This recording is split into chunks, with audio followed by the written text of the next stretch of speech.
Hello, ladies and gentlemen, boys and girls, uh, partially dressed pirates out there. How the hell are you doing? This is me, the ultimate Kahuna. Today, we are going aboard on the Iron Seas once again. We will be talking about the 2024 movie Nosferatu and whether it was a worthy successor of that kind of vampiric legacy, so to say. And we also have a wonderful guest who will be joining us here today. He is very gay, very much a furry, but we love him anyway. God bless him. Here he is, the Lord Otter.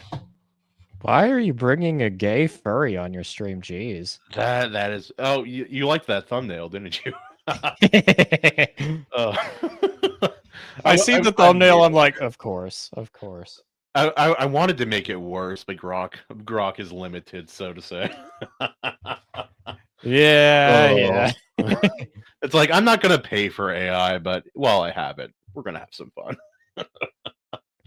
Oh, so how the hell are you doing, my friend? I am releasing later right. this month, very end of the month. Yeah, it's been a busy last month or two. There was a bit of a crunch period there towards the end, just kind of getting everything wrapped up, getting it all polished. I think it's now polished to a mirror sheen. What I have for this manuscript, which is now The Shadow of Twin Moons, which is the sequel to The Curse of the Star Raids, and I'm very pleased with the result. So now, when I remember the name being different at some point in its development, am I wrong, or did you change the name of this second book somewhere throughout the process? I don't think I changed it at all. Maybe I have goldfish memory, man, but I swear to God, you had a different name for it for a while. My first book changed the name. I know that I know that much. This second book, like The Shadow of Twin Moons, was always just kind of in the back of my head while I was writing it. I'm like, I like that sound, and it's like, I'll change it if something better comes along. Then I get Neutron Boar for the cover. He's like, "What's the name of it?" I'm like, "Oh yeah, it's just The Shadow of Twin Moons. That's what feels right." Yeah, no, and obviously it's him, and his art is always fantastic. He did the art for my own individual channel, the Ultimate Kahuna, and obviously, he did both of your covers for Curse of the Star Wraiths and Shadow of the Twin Moons. I do love how beat the shit the brothers look on that cover.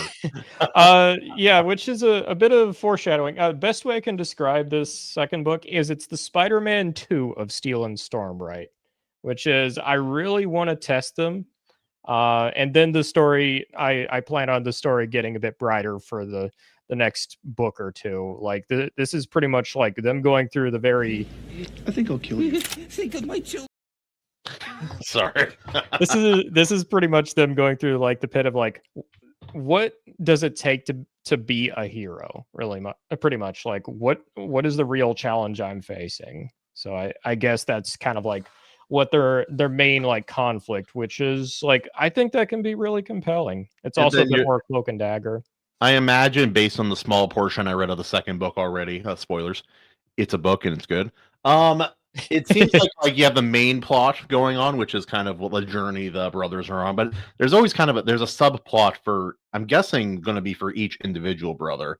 Like in the first book it was definitely more Stormbright for sure. It was like the subplot was a little bit more based on him, like realizing his powers and things of that nature. Oh, hello, we have a friend who has joined us. Hello, my fellow host. I don't know if we can hear you, but you look fabulous in your neon. Also, Andrew Campbell has a question for you. He said, he's Australian, so let me. I've got a question for Otter. Sorry if this has been gasped before, but where do you get your ideas from? I get my ideas from a couple places. Primarily, I would have to say it is from. I mean, the obvious is going to be like pulp adventure, like sword and sorcery novellas. So, like, I'm a big fan of Robert E. Howard, Fritz Leiber, Michael Moorcock. I think I love all of their fiction. I'm inspired by a little bit of manga here and there. I'm a big seinen manga guy, so a little bit of Vinland Saga, a little bit of Berserk. And man, then, I really wanted to like Vinland Saga. I really wanted to. I love it and hate it at the same time.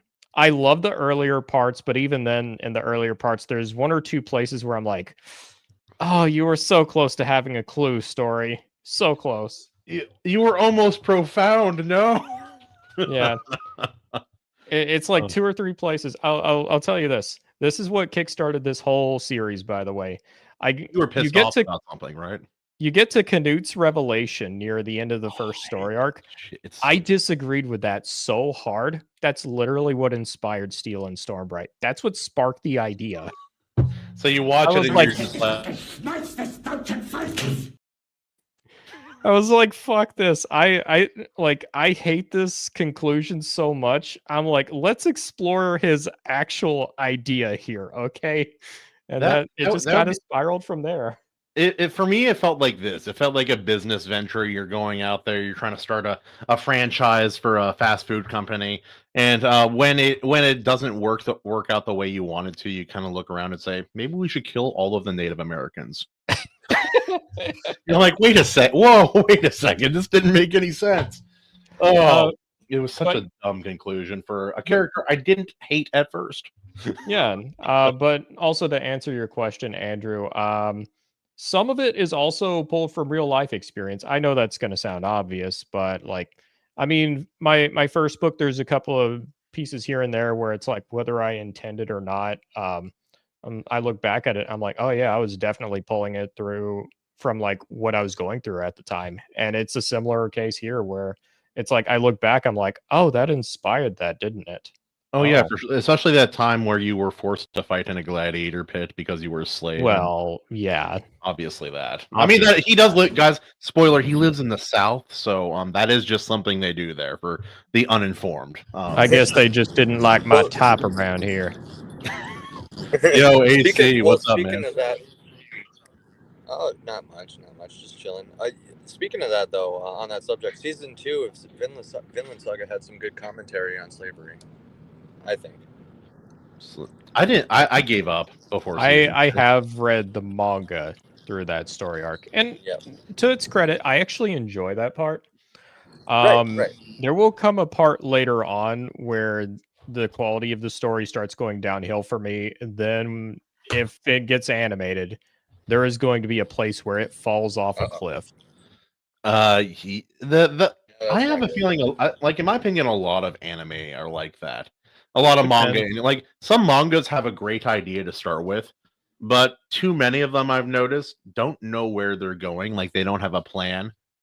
Like they don't have a planned ending, and I think that's a huge problem when you start a story. This is what's legit surprised me. I think Berserk has been more consistently amazing than Vinland Saga.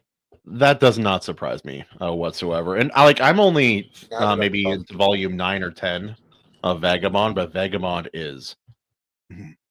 Oh, Vagabond is peak. Yeah. Yeah, I forgot to mention Vagabond. Yeah, what was Vagabond. that? Vagabond is peak. Like, great inspiration. Wait, hold on. Animation. Uh-oh. I am Otterus Maximus. Are you not entertained? If you're not entertained, I'll toss a fish your way. But it's not going to be pleasant. It's going to hit you. It's going to smell and come with diseases. Exactly. We're talking about fish. We're still talking about fish. I'm sorry. What? We're talking about clams. Just smashing. Many such cases. Many such cases. He has so many weird little things that he says. It makes it very fun to quote him or pretend to quote him. The Vagabond really is okay, I guess. And I understand, Andrew. I understand. I can't even fully identify what I like about it. The story seems simple, but there's implied depth. And because for me, when something has a visual aspect to it, the art becomes part of the storytelling for me. And by that quality, Vagabond is elevated to somewhere it would not be if it was worse art, in my opinion. In my opinion, out of the 3 big seinen manga that are running right now, I'd say out of like overall quality, Berserk is the best. It's the one that's ended up being the most profound story-wise.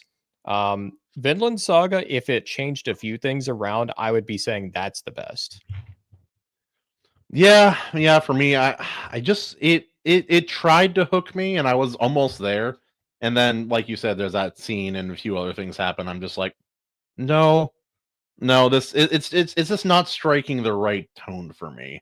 And plus, Sorry, go ahead. Oh, I just like I really enjoyed the revenge overtones the story had. It's just damn it, it didn't hit just right at the end. I'm like, I get what's going on here, and there's some things I really like, but there's some other things where I'm like, What the is hell are the you doing? author thinking this through? Some of that, I'm like, is he really thinking this through? It's like Oh, pacifism, really? AC's almost home, so he'll be going inside here soon. But we have our other host here, the great Jarrod Christman. That is how you say his name, by the way. It's Jarrod. Hello, Jarrod. How are you doing, my friend? That is not how you say my name, but I'll accept Hello, it. good sir. Hail, Lord Otter. What's up, man? Hail, it's good to be on here. How's everything going? It's been pretty busy for me, so I'll go ahead and ask again because I feel like I'm answering my own question. How are you doing? I'm good. It's a weird week for me, man. I'm on jury duty. Oh, And, not like fun. I'm on jury duty, and it's like this. It's a very serious criminal trial. It's like, yikes. I'm glad you told me that before I started popping jokes about it. Uh-oh. Oh yeah, no, Oh. this is like legit. Like, I mean, I've been selected for jury duty twice, and then sure enough, like the second time, like the first time I was dismissed in like all the preemptive stuff, and then the second time I'm like on the panel of 14 jurors, and man, this case is yikes. And you gotta be careful too, because you can't really talk too much about it. No, also. no. Yeah. If you're not Just- careful, it'll be the plot to 12 Angry Men all over again. Yeah, Except- right. Except there's no foreign dark-skinned child on trial. Let's see. No, I do have a way to get out of jury. I don't recommend it. I've never done it. I just know that it works because a friend of mine did do this.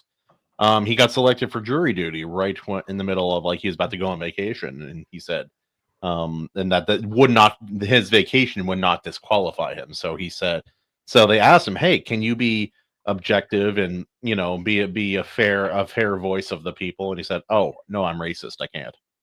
So I don't recommend it, but they did release it. And where he's from, I'm like, you could probably get away with that. That's fair. It tracks. It tracks. But yes, I don't want to get. I'm happy talking about writing and books in a bit more before AC gets home, because I think AC does want to talk about Nosferatu. But just as a little like hint for the audience, what did you guys think of it? Nosferatu? Yeah, the movie. Were you able to watch it? Yeah. You want my opinion first or last? Yeah, go ahead. I'm gonna say this as someone who's actually not that big of a Robert Eggers fan.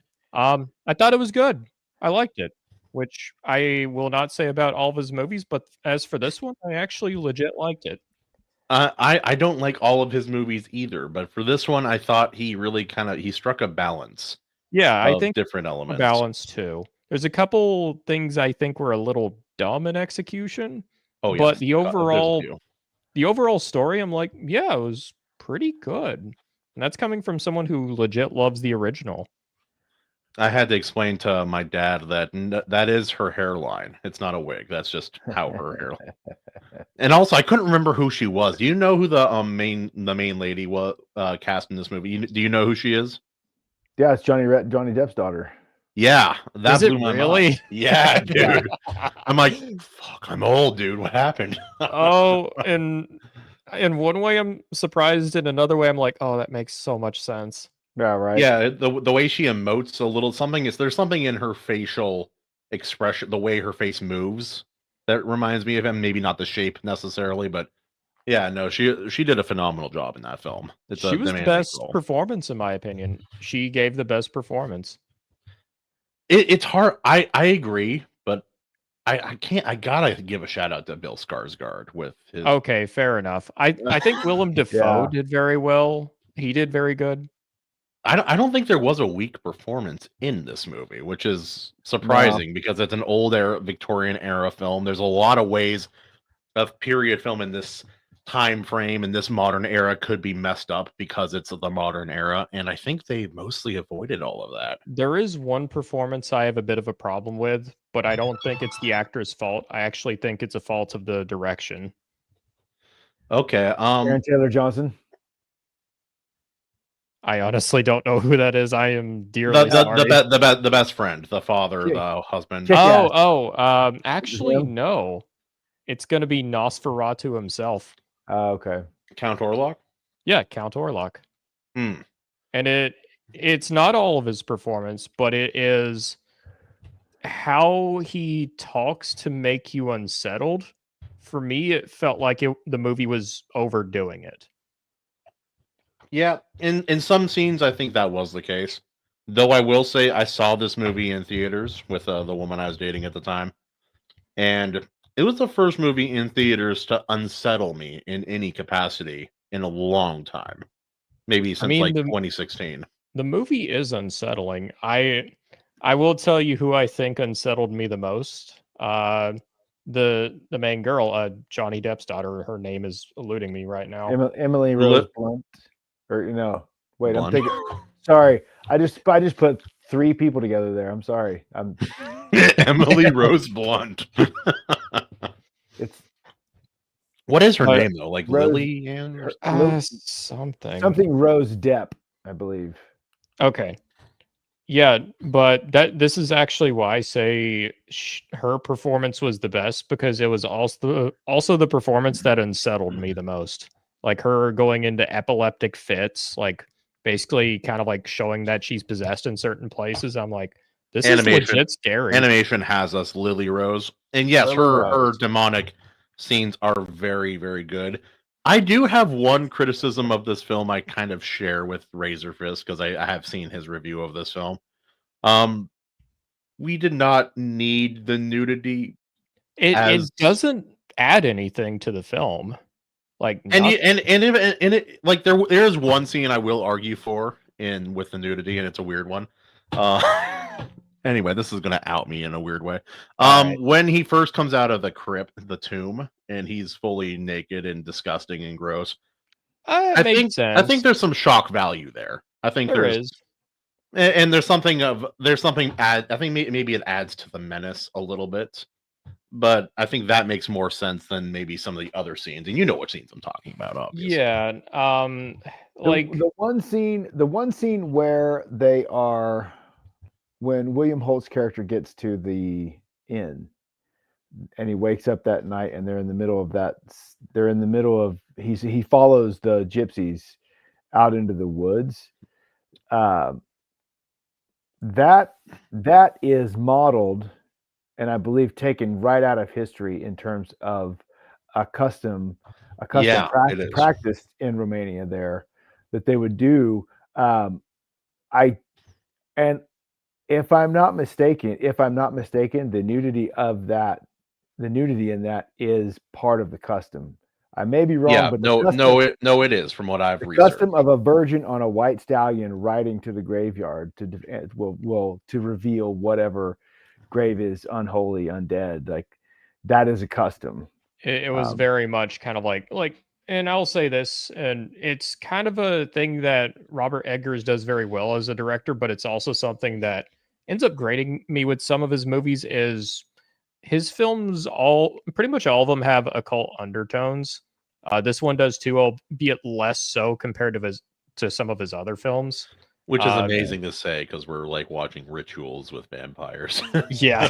But this one, I'm like, yeah, that was one case where I'm like, on surface level, I'm like, it was a little out of the blue, but at the same time, I'm like, I kind of get where it's coming from. Like, it makes sense. AC says a horse won't cross over a vampire grave either, apparently, according to lore. But yeah, no, this film really, really, speaking of nude. Okay, hold on. I'll be back. Talk about nude vampires for a minute. Oh boy.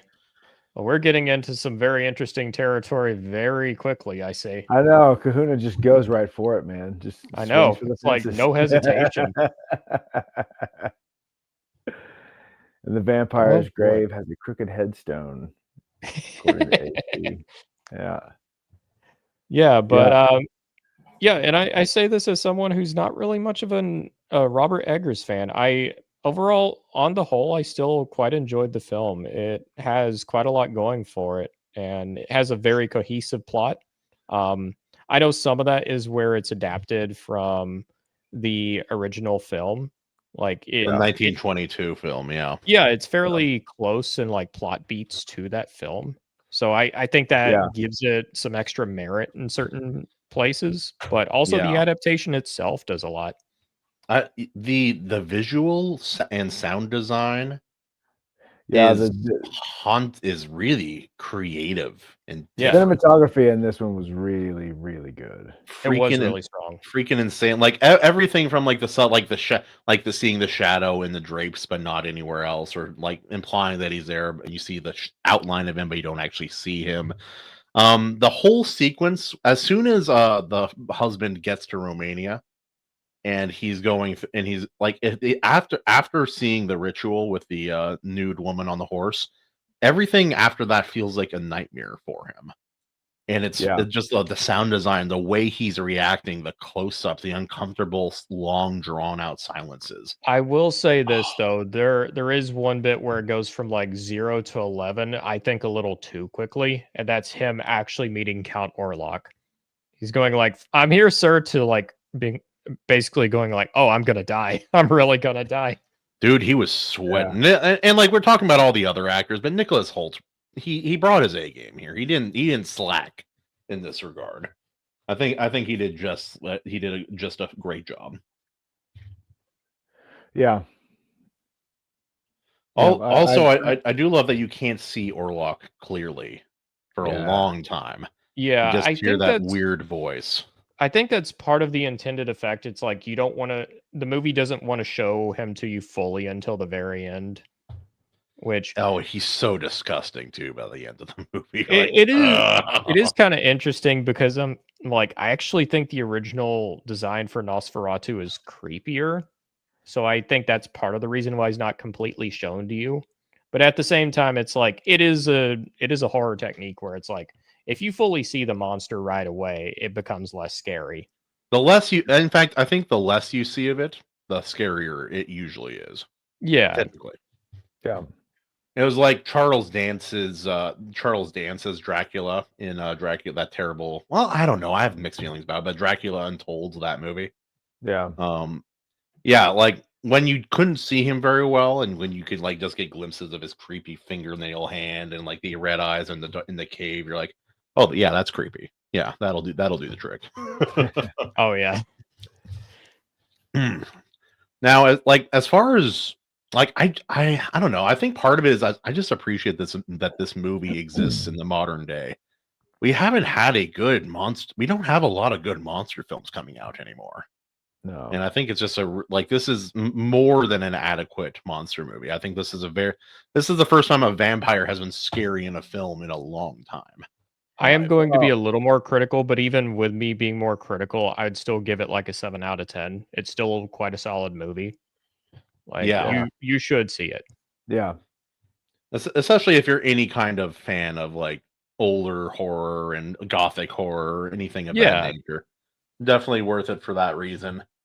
They do change a couple of things. There's a weird mixture of like it's kind of like some Robert E. Howard like horror stories. Like there's a mixture of like Christian belief and like occult philosophy and practice.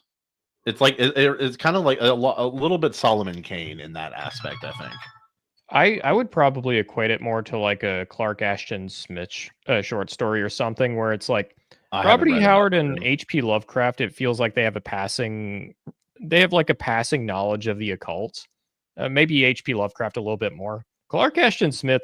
Every time I read his stuff, I'm like, I get the feeling he's dabbled a bit. Similar feeling with Robert Eggers. I'm like, I get the feeling this dude's dabbled a bit. He's been knuckle deep in this before. Yeah. Yeah. Oh, but yeah, no. And also like just the beginning, the idea that That's why you got to be specific. You don't pray to anything. You pray to God if you're going to pray, like in the beginning when she's reaching out, just like spiritually and Yeah. asking for someone. I'm like, that's a bad idea, man. Yeah, very bad idea. And this is probably the thing I'm going to be the most critical about is her reason. This is minor spoilers, I guess, but her reason for basically being possessed by Nosferatu is, man, she was really getting dicked good by half rotting undead vampire. And he missed that. I do. It makes more sense when you contextualize it this way, as in it. He wants something that he can corrupt, and he wants something otherwise pure. Because, functionally speaking, a vampire is like a leech. Like their whole thing is leeching off other people. They're kind of they're a parallel to like people in real life who are actual leeches. But on top of that, I also see what Robert Egger is going for, where it's like it's like showing kind of like the actual like desire she has for like basically wanting to get possessed in the first place. There's an actual sensual pleasure in it, which is like poisonous. It's like an addiction. It'll serve you in a moment, but it won't serve you long term. Right. That's like the way I viewed it. In one way, she's really feeling it. In another way, she's going into epileptic seizures. So I mean, that's quite the trade-off. Also, can we talk about some of the lines that William Dafoe's character had in this movie? Holy shit! Yeah, some really good lines. He was a machine in this movie. Like, where's that one? I have seen things in this world that would make Isaac Newton crawl back into his mother's womb. Yeah, that was my favorite line. Yeah. We have not become so much enlightened as we have been blinded by the gaseous light of science. I have wrestled with the devil as Jacob wrestled with the angel in Peniel, and I tell you, if we are to tame darkness, we must first face that it exists. So this is something I will compliment Robert Eggers on in pretty much all of his films. He gets old dialogue right. He does it very well. Yeah. Like it doesn't feel like anachronistic modern dialogue or anything like that. It feels like people from that time speaking in that time. Yeah. And but obviously there's been some things changed to make it more readily understandable. Yeah, like there's still some kind of like modern day conveniences, but it's like the overall impression. It doesn't feel like an MCU film or anything like that. Dialogue-wise. Can you if this was an MCU film, like you would have had Blade show up at the very end after the Empire said, "Oh, motherfucker, was I skating uphill?" or some stupid line. Yeah, and we'd all be mad. She was jumping up and down on that. Oh, did you saw that GIF I found? That was so bad. Yeah, you sent that to me, dude. Like, why? I think that was on yours. I don't remember what. I think I just typed in Nosferatu, funny line or something like that. Keep in mind, the reason why I'm talking about this so much is because you literally egged me on earlier. That's true. That's true. Like here, where'd he go? Where'd he go? Let's see. Where'd he go? Here it is. This is the one. Let's see. Right there we go.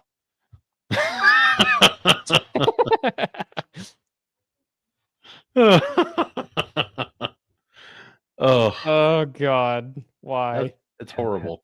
And modern and like that would have been modern writing for it. It's worse when you see him at the end and it's like, oh, this guy's like half fully decayed. I'm like he's immortal, as in he cannot pass from this world and die in a normal way, but his body is rotting. Yeah, he's a corpse.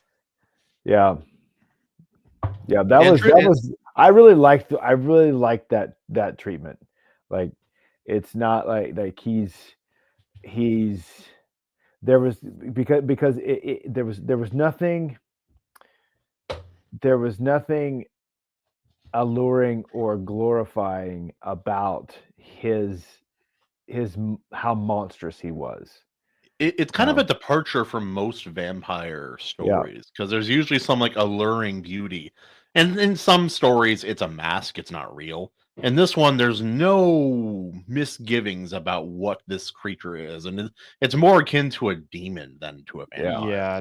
But if the further back in vampire lore history kind of stuff you look into, the more demon-like they become. That's just Right. Like, Yeah. that is one thing I actually really like about the film. It's like, and this is something that I really enjoy about kind of like the depiction of Nosferatu. It's not just a freaky vampire going in to kill a few people. It's like he's bringing like the plague with him and everything. Like people are dying left and right. I'm like, Oh, okay, you feel the stakes. Yeah, and his helper might be the creepiest guy. in the Yeah, entire- dude. Like, what is that guy? Like, we're talking about acting, but that guy acted his ass off. There's a bit in the beginning of the movie I really appreciate where it's like at one bit it's like he's like newlywed and he's like talking to he's like his boss, isn't he? Is that right? Yeah, he's one of the partners at the firm. Yeah. And he's like, "Oh man, your wife, she's like beautiful, real beautiful, like a sylph." And I'm like, "You're simping over his wife a little too much there, especially when that- they're newlywed." That's a hell of a later thing on, to you're say, like, sir. Like "Oh." that's borderline. Yeah. Later on, you're like, "Oh, I get it. I get it."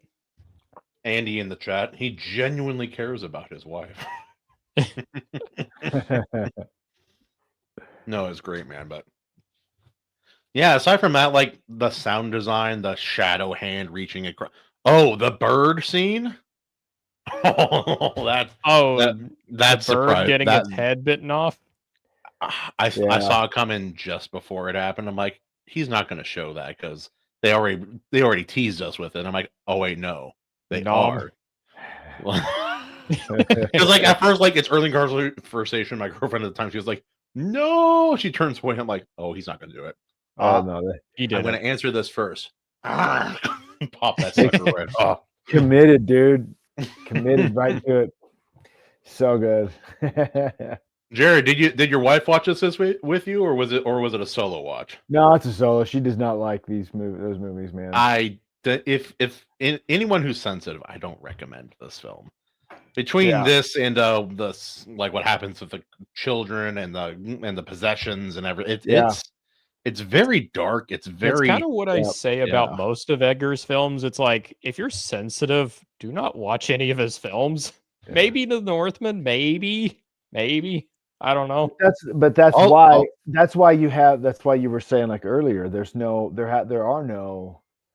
are no good monster films. There are no because everything has been nerfed and castrated to the point where you can't be. They'd rather make a monster hot than make a monster actually monstrous. Well, and they'd rather make a PG-13 that they can sell to more people. And in turn, just come up with something that is completely lacking anything redeeming about the story. Nothing's compelling about the film, and they're flash in the pan. If they do anything at all, they're a flash in the pan because like no one in Hollywood has the balls to do it anymore. Animation. I'm going to bring this up because it's a good point, and like let your imagination conjure. The horror books do, and that's the thing. This is a universe. I'm going to say this is bold. This is a universal truth of horror fiction, whether it's in written, movie, or comic, whatever form it is. Let the imagination do the work. You have to, and there are tricks to move it along. Like give hints, but don't show the entire picture.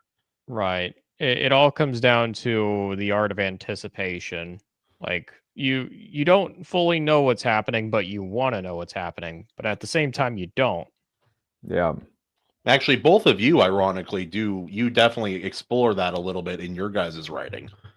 Jared, a little bit in yours. Like there's some weird, creepy, like scary stuff. And Otter, obviously, you know the scene from the first book I'm thinking of, obviously. Like it's creepy and ritualistic, a little occultish. You may have to remind me, actually. It's not immediately coming. With General Karst when she's speaking to her goddess doing the ritual. Yes. Yeah. That's one of the better scenes from your first book. It's a very good scene. Okay. You sound offended now. I am offended. No, I'm not. Oh, I was just like, which scene is he talking about? Is it one with the star raids? Is it an earlier scene? I was just trying to place it. I think the star wraiths would be scarier in some ways with a visual medium because they have a very distinct look. Yeah, And it's not something most people are used to picturing. I Hello, think Zokono. I can read. Zakona. And Bill, you better be driving. You better have a drink in your hand while you're texting and driving. Otherwise, are you even really committing to your part? Really? Also, it's a joke. We do not condone drinking and driving on the Iron Seas. If you're going to drink, wait till you come to a stop sign. Be a responsible adult. Anyway, so many accidents, many such cases. many such. It's a real shame, they say. Oh, it's so good, dude. Oh God. Oh yeah, I haven't even looked into it yet. Wasn't there something about making Israel like the 51st state? I saw. Is that a meme? What's going on? Do we know? Well, we can't make Israel the 51st state until we make Canada the 51st state. Then we're cooking. Oh, they should just be what they've always basically been, a territory. Canada needs. You're part of us, but you're not officially a state. You're just gonna have to live with it. You just have to pay taxes and. No, I was reading the newspaper articles about an ancestor of mine. He was a big trapper. He would go up to Canada and he would live in a cabin with no utilities of any kind in the middle of Canada, nowhere, for 8 to 14 months at a time by himself. And that's just what he liked. And when asked what he liked when he came back to town, he'd be like, I'd like this kind of whiskey and wrestling squaw women. I'm like, all right, brother. Hell yeah, brother. Get it. But let's get into criticisms of this film because I think there are things to criticize. Jared, what do you? Well, anything that comes to mind immediately. Yeah, I agree with Otter. Like there are places where it's over the top. Yeah. I think it's a hard line. I think it's a hard line to find. Yeah, but yes, particularly with Lily Rose Depp. Like, I think overall her performance is great. I think overall everybody's performance in this film was really, really good, and that makes me more inclined to lay that at the feet of the director, because you needed, like, there's just a few times like you got to pull that back 5%, not far, but like take 5% off of that, and you're in like you're golden. I think I think no. Criticize the woman. Go ahead. Yeah. Oh, wait, I think Willem Dafoe can do no wrong on film, so I will say no. Even if he does do it wrong, I will not admit it. He's so phenomenally. He's so phenomenally good. I love him. He's so good on film, man. Also, his with Bill, performance is also pretty subtle too in the movie. Like he strikes a really good balance. Yeah, I've known guys a lot like him. Not like a cult vampire killing crazy people, but the mannerisms, the kind of weird like strangeness of him. Yeah, that energy is familiar to me. I've known people who were kind of like that in some capacity. Yeah. So that would be so. Yeah, I think there were a few moments. There was a few moments with Aaron Taylor Johnson's character. It was like, you're trying too hard. Especially like earlier in the film. I think he actually had one of the harder parts to play because of all the things he has to go. The character has to go through a lot and has to change multiple times. He's the man in the middle throughout the entire movie. He's like the everyman, and it just so happens that the everyman is put in a pretty horrible situation in this movie. I don't envy him. Too, is like his arc in that film is probably one of the biggest arcs. Maggie Chan, what's up? What's up, Maggie Chan? Hi, Maggie. So it's like so I get it. It's just like I don't know if it's his performance or if again if it was directing, but like there was a few scenes like a little iffy on the front end of the film. Aaron Aaron Taylor Johnson is a good actor, but I think it might have been stretching his ability. This part might have stretched his abilities a little bit. Yeah, it's perhaps it could come down to direction. We don't truly know. Yeah, but I haven't seen him stretch as much. Yeah, I didn't dislike his performance. There were just a couple of things like that. You're trying a little too hard on that part. Yeah, there were a couple places. Yeah, and I don't know if it's him or direction. I think maybe when he was kicking her out a little bit, or maybe I'm thinking of the wrong scene. But no, mostly the early dialogue between he and Nicholas Hoult before everything fell apart, like that sort of. Oh, we're acting. Life is wonderful. Yes. Yeah. I know. There's a little. I don't know. Like there was just something. I was not as invested or bought into that as it was the later he got. Like the more he had to stretch, the more he had to maintain that Victorian veneer while at the same time dealing with something really heavy. I think the better he got. So that was cool. I do think there's a problem. I think the problem is European people are able to fit into that role, the old Victorian era role, more naturally, more easily than American people, because I think it is culturally more resonant. Perhaps they don't have to change their accent quite as much, like he did in this film. I think maybe that's a contributing factor. He brought the emotion. You felt the emotion when he needed to bring that, because and like you mentioned, that was later in the film. Yeah. And if I had to describe his role in this movie, it's justified crash out. Yeah, I would agree with that. And with and the thing is, like, I watched this film. The only two people I knew who were actually in the film were Lily Rose Depp and Skarsgård. So when Defoe shows up on the screen, having no idea. You had no idea. This is great. I'm so stoked. But Skarsgård.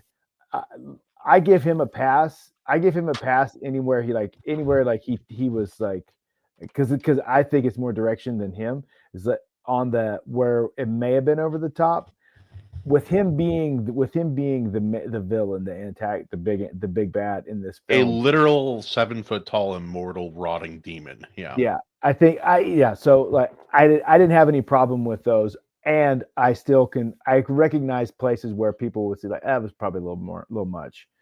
Personally, I'm okay with it because of the character he's playing. And like he did a lot of work on that to get to that point. Like he had. Is he going to get typecast? Because he's like I've seen him in other roles, and he's really good. Yeah, he's good. But he is so excellent at being a terrible demon monster. He's like it Pennywise, literally Pennywise the clown, Count Orlok. What's next, man? I don't know. He was a great scumbag in John Wick 4. I didn't see 4. I didn't see 4. Is it good? Ooh. It has a lot of problems. It has a lot of problems. I've heard it's the weakest movie out of the 4. No, Otter Ballerina's the weakest. And but Skarsgård, like, you hate him from the moment he shows up on screen. He's like, I want to hit him with a truck. There's a presence that he has, that this like smug, arrogant, rich, like, I will hit you with a truck if I have a chance. Like, I will run over you, back up, and hit you again. Like you just can't stand. We're gonna get you with all 18 of these wheels. Yeah.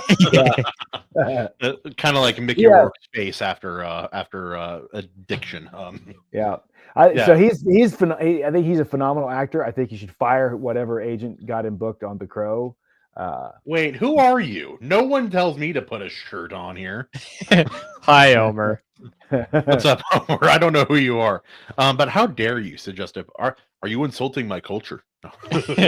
Omer's joined us a few times, both on Frederick's stream as well as a few others. Omer is very cool. Also has some great art. Yes, I will proudly display my Skarsgård bone. Dude, like, everyone in that family is a phenomenal actor. Every single one.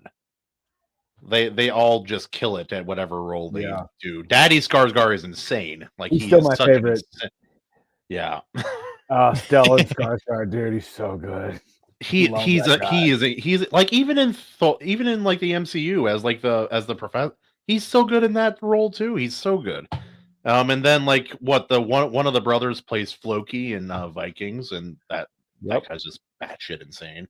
And then the older brother, what is his name? He was Tarzan. We're not going to talk about that. But he was in the Northman. Alexander, that's right. Yeah.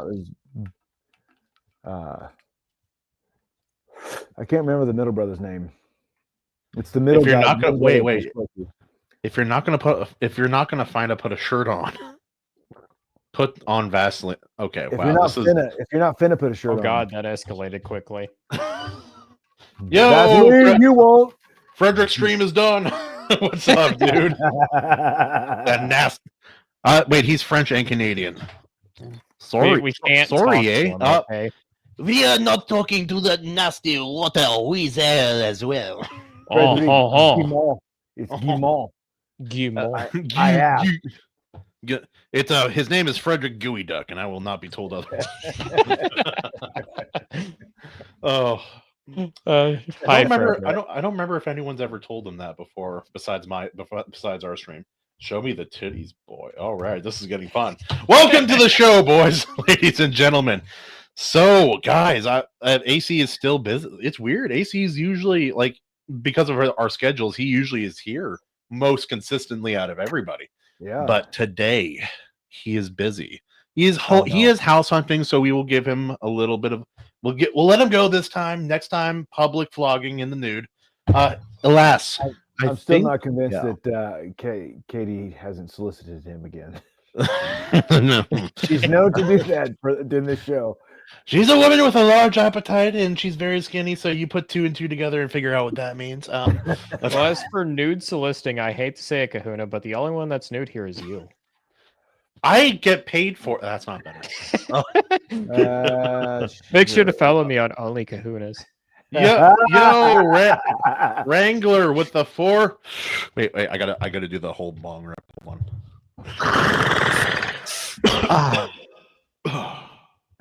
420. Thank you, Wrangler. Thank you so much, man. I really appreciate it. We just said, "Oh yeah, don't do that again." Oh yeah. Well, if we're gonna dude, I can change my pitch. Like, God. Anyway, dear God, don't ever do that. Oh no, this is getting to be a very. This is a very different stream now. You started this, Kahuna. No, wait, I did. Oh shoot. Dude.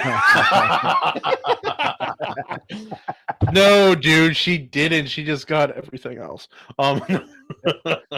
Everything but the shit. I don't miss everything. I do miss about $3,000 worth of books. I do miss that. And he missed. Never mind. There's a lot of things I miss, like old family furniture, family. Anyway, no need to get into all of that. How much is 420 in Sakoshis? Is this a Canadian thing? Do we know? I don't know what that means. I think he means Satoshi, which is like Bitcoin. Oh. Now that I T-boned that family of 4, I can say this. Nosferatu is absolute cinema. Absolute. Also, watching this movie in theaters, excellent choice. This movie's the atmosphere and the visuals were definitely enhanced by being in the theater. I will say that. Yeah. Also, having a very beautiful scared woman with me helps. Let's see. Let's see. And Wrangler, you shouted this out. So everybody go on Amazon and check out Wrangler's book, Haley Starr, Bad Kitty. It's not what it sounds like. Sorry. It's a really fun children's book. Like it's very much kind of like a popcorn like children's book, but it's like also sci-fi. Pretty cool too. It's like different dimensions.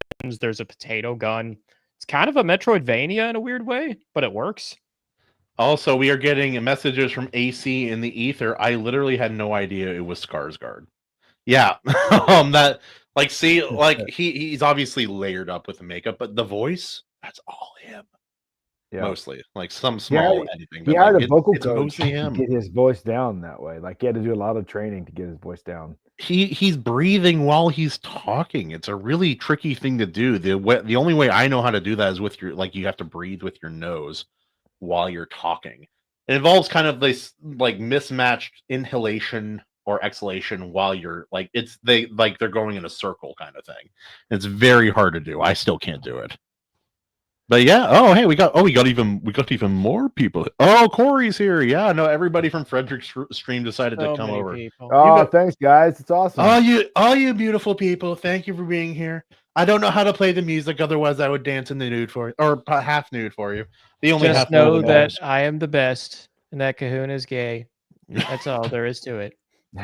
Anyway, guys, it's been a great show, but no. Oh, that's great. Oh, I miss I need to host more often. I miss having this kind of power. I could do whatever you want, and when Jarrod interrupts me, I could just This is Sparta. Say that one time. Kick, You said that in a weird way. I could do whatever you want. I could do things to you. Well, that was not pitch. That was echo. I sounded like the weirdo from Family Guy. I could do whatever you want. Oh, it puts the lotion on it. Wait, I can't even read that. I could try and imitate that voice, but I have a feeling I'm just going to go into Mr. Garrison mode. Gosh, children. Well, that's really weird. It puts the lotion on its skin, or it gets the hose again. Ain't that right, Mr. Hat? Mr. Screw you, I'm going home. All right, but let me think. What did I think most in this movie? Again, some of the nudity was unnecessary. I think he could have implied it without showing it. In that, I agree. Like I don't know. Like I'm sort of. I go back and forth on that kind of thing. In some projects, I think it is necessary, and that's a kind of controversial opinion. But no, I'm with you on that. Like if I'm watching a sword and sorcery movie, I'm like, okay, I'm kind of expecting there to be a bit of. Hey, someone ban Maji real quick. That's not. Thanks, Maji. You can say that. We can't tell the absolute truth on this stream. That's not true. I'll put it this way though, like. If I'm watching a sword and sorcery film, I'm kind of expecting it to be a little spicy in places. If I'm watching a horror film, it depends on the movie. Like some slasher films, I'm kind of expecting it. Other movies, it just feels out of place. And this is kind of one of those where it feels just a bit out of place. And then there's 80s movies. Boobs everywhere. Oh, yeah. Reasons doesn't matter. But they are there, and they are on display, and they're nice. What is the film rated? PG. Why do you ask? I do. It's amazing what used to be rated PG. Like I know the 80s were a different time. Just Raiders of the Lost Ark in its own right. It's like you have heads exploding in that movie. Oh, I let my kids have watched the first two movies, and I had to skip one scene in the second one. But in the only thing I did in the first movie was I let my oldest watch it all the way through, and that was kind of questionable. He's 8. My 5-year-old, I'm like, at the end, I'm like, dude, don't watch this part just for a minute here at the very end of that movie. Dude, my daughter's the youngest, and she's so unfazed by that stuff. She's like, why is his face melting off? We've watched it. We watched it a few times. Like I introduced them to Indiana Jones this year.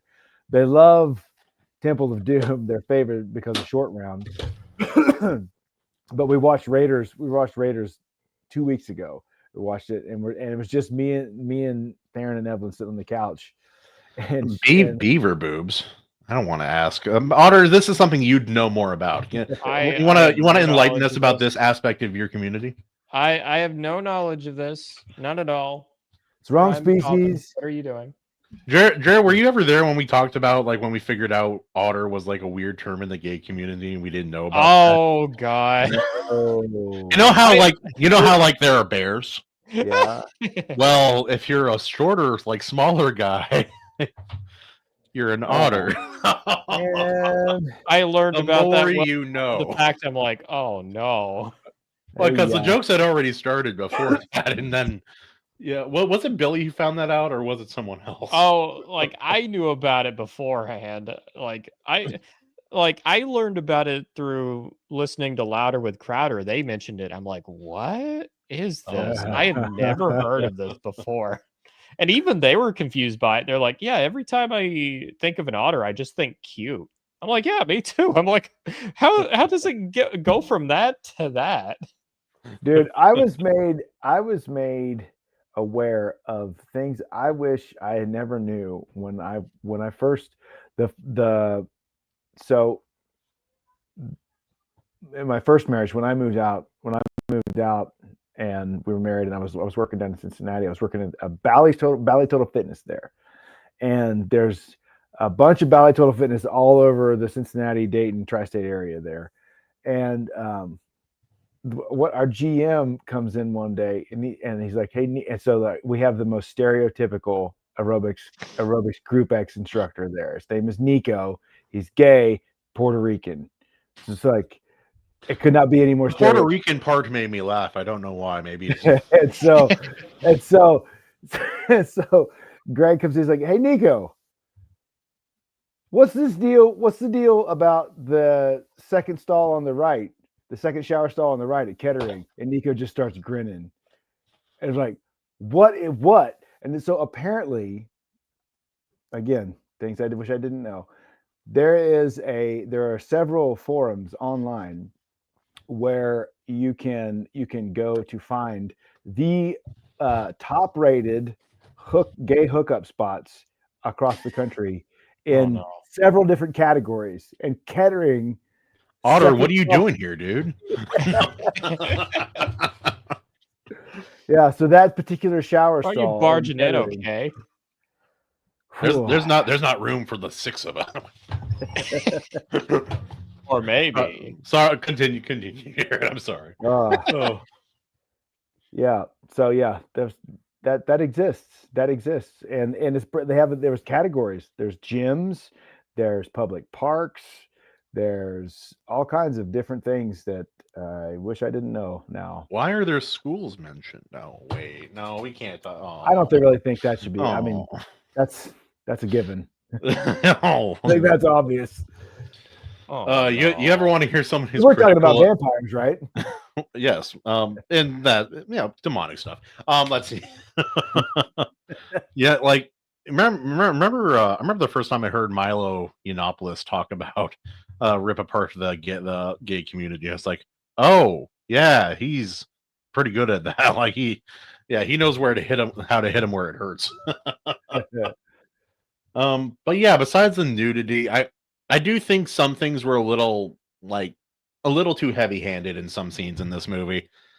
But it's kind of like nothing is so egregiously bad. Nothing is so egregiously bad that's going to change the overall points of a score. If I was giving it an out of 10, it would affect within the range of 7 or 8, but not change from 7 or 8. If that makes sense. I am going to nitpick the film and just how Nosferatu first. Because it's like I expect him to be like just a hint of subtlety, but it's like booming voice. It's like, you will call me Lord. I'm like, and he repeats it. I'm like, who speaks like this? I know he's supposed to sound like a demon, but I'm like, I'm kind of laughing here a little bit. My dad was watching with me, and that was around the time that he left because he had midnight motorcycle riding to do because he's young and not in his mid-50s. And he was like, why does he keep going to this castle? There's been so many opportunities to just not go any further. Like, yeah. Kind of almost like he's possessed or something, or he's really needs it or something. Yeah, who knows, man. Suspension of disbelief. As a Bali fitness shower bad? I have no idea. There isn't that much nudity in the film, to be honest. It's not that bad. It's not something I generally care for in my films. I would generally say it's more kind of like the context around it than the nudity itself, because it's like, compare this to a lot of like films in the 80s, it's like nothing. In 80s films, it's just like it's like an accessory in your house. It's like having a telephone or something. I It's just watched there. The Great Silence for the first time just the other night, like right after like I Nosferatu. still haven't seen it. That movie does have nudity in it, and it's about the exact same amount of nudity as Nosferatu. Oh, believe it or not. interesting. Wait, what film? The Great Silence. It's one of those great old Western films, like one of the spaghetti westerns. Yeah, it might have just a little bit less, but not much. Yeah, and again, in this movie, it's not even that egregiously bad. It was unnecessary, I think, is the main kind of thing. It's more the context around it. Like the bit that really got me is like where she's possessed and she's like, "Rail me," and then halfway through, it's That like, "Oh whole yeah." scene- It's like, that "Oh whole yeah, scene this is is like like really that, messed yeah. up." Yeah, that was weird. Like I'm almost of a split mind on it, because like part of me is like, it's really uncomfortable. I didn't really like that part of the film. I'm like, on the other hand, I don't think you're meant to enjoy that scene in any capacity. No, I know. So It's not so much her as it is like him. I'm like, why are you going along with this? I know she's your wife, but it's like she's clearly not well. Otter, we can talk later. I'm married. I know, but I'm I like, could tell you you're all about being these haunted. things. You're all being haunted by a demon, okay? And she is quite literally possessed. It's like I get it, but at the same time, I'm like, I am laughing during this scene because I'm like, this is meant to be scary, but it's not. Now I'm not going to get. I didn't think it was scary. It was just so off-putting. I was like, oh. It was off-putting and uncomfortable. Yeah. Ooh. It wasn't even uncomfortable for me. I'm like, well, this just happened. I'm not gonna be. How do I explain this, Jared? I'm not gonna ask you, but I imagine you know that feeling of doing a certain act with somebody you're very, very upset with, who's not in their right mind. Maybe not possessed, but like, I don't know. Maybe. No, maybe dude. No, I. Oh, okay. So I I'm do the not- weirdo. That's fine. I do not subscribe to hate sex at all, dude. I don't subscribe to it, but I've visited the site. Okay, so All I'm saying is, did it really add to the film? No. I think they could have implied. Yeah. I think it could have been implied, and it would have had the exact same effect, if not a bit better. Yeah, about half a dozen fewer thrusts and be done. Like, it was like, or God, even if it's that just was- like, that I don't was know, the like Jesus. a few kisses, and it's like he's starting to pull his pants down. Then he's like, oh shit, something's really off. Yeah. Yes, I concur. We're gonna move on to a different subject. I'm gonna get myself in trouble here. So, I think it's time. We give our final thoughts or quick overall thoughts, and then Yeah, think or AC flow. brings a good points up on that too. It's just like he, because Orlok taunts him a little bit, or mocks him, and says like he because he sold her for money, essentially, and it's like it's supposed to be it's this mirrored this like parallel of Christ and Judas, and even Dante's Inferno a little bit. It's a wager that has gone wrong. It was a foolish choice. Yeah, that costs a lot. That has an enormous cost. And that's the one thing I will give Eggers. Like, he at least what he does, what he puts on screen, there is a grander purpose to it. Maji, I'm not old enough for this conversation. Oh, Or maybe I'm just too immature. There's that. Jared, final thoughts and a sink or float rating, my friend. Final thoughts are, despite my complaints or criticism. Yeah, despite any of that, I think that I would give this film a God bless the animation. Thanks for coming by, man. 7.5, 8. 7.5, 8, and I'd say it floats. That's fair. See animation. All right. Ace, or not AC, sorry, I'm used to saying AC. The Lord Otter, or wait, we have to say this right. The Lord Otter. The Lord Final Otter. thoughts. Yeah, I would say it is a floater for me. But there are a few cracks in the barge at the same time. Not enough to Ki- sink it, but there are a few Yeah. cracks. Kind of like the boat in the movie. Yeah, kinda. I You love that want to know? there's a whole movie about that boat, and then this movie is just like 2 scenes. I know it's kind of glossed over in this film. In the original, that whole boat sequence is like the best scene in the movie. It is the Oh, highlight. for sure, yeah. Yeah. It's like, oh my god, this is like awesome. Ooh. AC's commenting in our private chat here, so I'll say it. So much symbolism, we have frankly the best symbolism. It's we've asked around, they think it's great. It's much better than their symbolism. Float with all of the above thoughts. He sells his beloved for coins, just like Jesus and Judas. Yeah, no, it's all over the place in here, man. And AC gives it a 9, so that's obviously a floater. That's a strong. I knew AC would like this movie though, because it's so symbolism heavy, and it's effective symbolism. It's not meaningless symbolism. Yeah, and It all ties together. I would say that's the case with most of Robert Eggers' films. He's good with symbolism. He really is. Yep. Oh, okay, funny guy, Sheldon Martin. I give it a 7. Oh, wait, I gotta give him a voice. I give it a 7, an 8 if you measure from the nuts. JK, I didn't watch it. Anyway, 14 inches around. Moving on.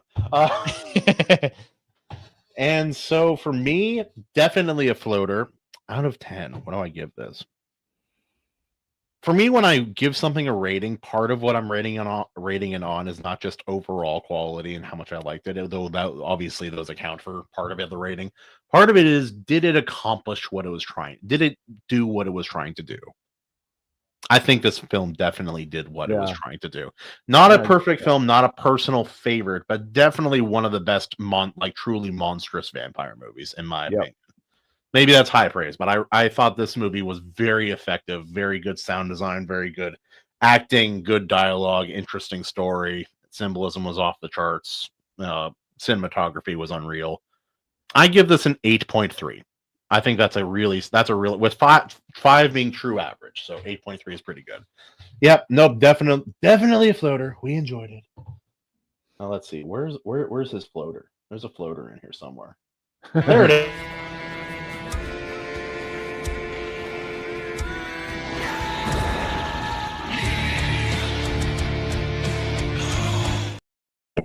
Heave hose. Okay. And that is it. That's our discussion on Nosferatu. So many good lines by him. I had Grok look up all of his lines on here because I'm lazy. We must know evil to be able to destroy it. but an able tourist in this occult world. You were born to it. It is a rare gift.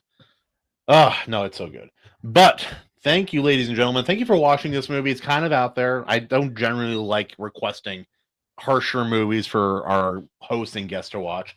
I thought in this case it was worth it. And I'm glad you guys did not absolutely decimate and hate this film.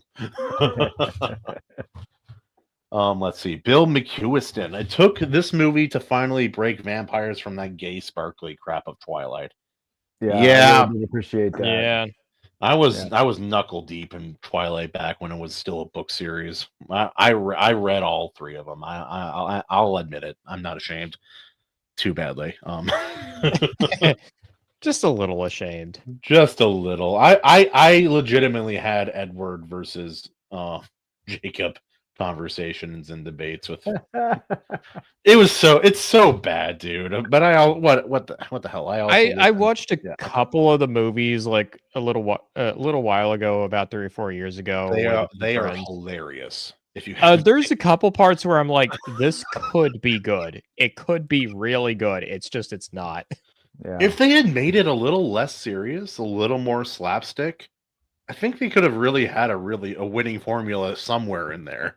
I think there was if some they had made this like potential- if they had made this more like a comedy drama, I think they could have really done something with that. I think there was some potential with like the different vampire factions and everything, but the more I explained it, the more I'm like, I'm basically just asking for Vampire the Masquerade. Oh, Bill McEwiston. There were 4 books, Kahuna. How do you know that, Bill? Uh-oh. Actually, are there? I thought there were 3 books and 4 movies because they split the last one into 2 parts. Am I dumb? Your See? job is not over, Kahuna. Anyway, talk about book stuff for a second. I'm gonna look up Twilight facts on the internet. Very straight streams. Shirtless man looking up Twilight facts. Many Twilight. Perfectly straight, guys. All we're doing is talking about like all of our semen while we're doing this. The Iron Seas. It just depends on not the taste. The way you pronounce it, the way you spell it. Really, that's the important part. F me, there are more than 3. Preach it, sister.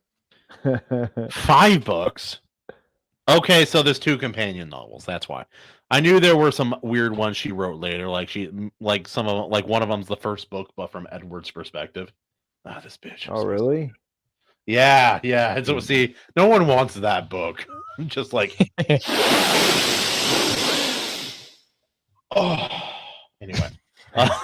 So there are 4 main books. Bill, I will never let you live this down. The fact that you knew that off the cuff. Hey, he is a well-read man. Perfect. He's already cosplayed as Jacob. Movie contract says I'm legally obligated to take my shirt off every 45 seconds. I love that everyone's like, "Oh, we're gonna go visit where they filmed it in Washington." I'm like, it was not filmed here. No part of this movie was filmed here. I'm fairly certain. I'm like watching the movie. I'm like, I don't remember this in Forks. It's not. No, it was all filmed in Oregon. Yeah, it's in Oregon and like Vancouver and parts of Canada, like stuff like I don't know if there's a single part that's actually filmed in the actual town of Forks and the surrounding La Push area. La Push, great beach. If you ever find yourself on the West Coast, here's a hint: Washington beaches suck. Oregon beaches are good, except for La Push. La Push is legit. Check it out. I've been to La Push. I just thought it was funny. It's like they talk about Port Angeles and those being this city, this like city to go to if you're in Forks and you go to Port Angeles. Like, this is not anything. This is nothing. This is nothing. Why are we here? There's no reason to be here. Oh, it's like there's a city down in Oregon where we used to go fishing for salmon every year, like chartered fishing boat. And it's weird. It's like it's a dying town on the Oregon coast. It feels like a Pacific Ocean version of a Lovecraft story. Like the town's is very old and the people are very old. But like the town is weird. It's like a combination of blue collar fisherman types and then Portland rejects. Was that Lincoln City? Yeah, all in one town, and it's a very weird vibe in that town. Is that Lincoln? Is it Lincoln City you're talking about? No, but good candidate. Let's see. Sheldon Martin, is La Push Beach like the Polish? He's just gonna keep bringing it up. Oh man. No, the water's too cold. They wouldn't want to meet there. I've gone swimming in the Pacific in March for about 29 minutes without a wetsuit, and it's very cold. A maniac. I absolutely am. It was cold, and I don't get cold very easily. We were in Fogarty Beach, down south of Lincoln City this year in August. Yeah. And the water was so cold it hurt my feet hurt. Like the Pacific gets very cold. Oh, that was brutal. For those who have not been there, the Pacific is beautiful, and in the summer in California, it is nice.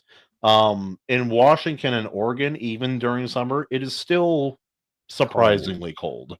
Yeah, like you'll swim, but your body will go numb, and some people will just simply refuse to swim without a wetsuit. Yeah.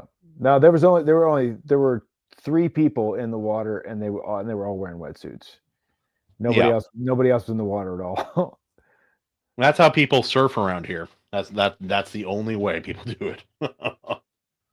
Coos Bay. Oh yeah, Coos Bay. Yeah. Not the town I was thinking of. I'm actually forgetting the name of the town. I would know it if I heard it though. The Bear and the Otter. Oh God. This is a meme that needs to happen now.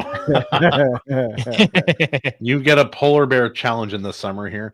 Yeah, no, but like Jared, you were let's see, Otter, Jared Furr's upcoming film, spoilers. There's a scene that involves water and involves him being in the water. And Jared does not like cold water like Jared I does do. not So like cold water at all. he messaged everybody involved. He's like, guys, I'm going to do that scene right now before it gets too cold. Yeah, Like, no way. Whoa, man, that was rough too. I want to see that film so bad. I saw your buddy's hands all done up before the scene. I'm like, oh, that's so cool. I want to see it. In general, that just sounds so rough. Oh, and then we had to shoot it. We had to get in to screen test everything, and there was still sun. The sun was still above the tree line. Well, we had to wait. We waited for the sun to get under the tree line to get the water dark enough.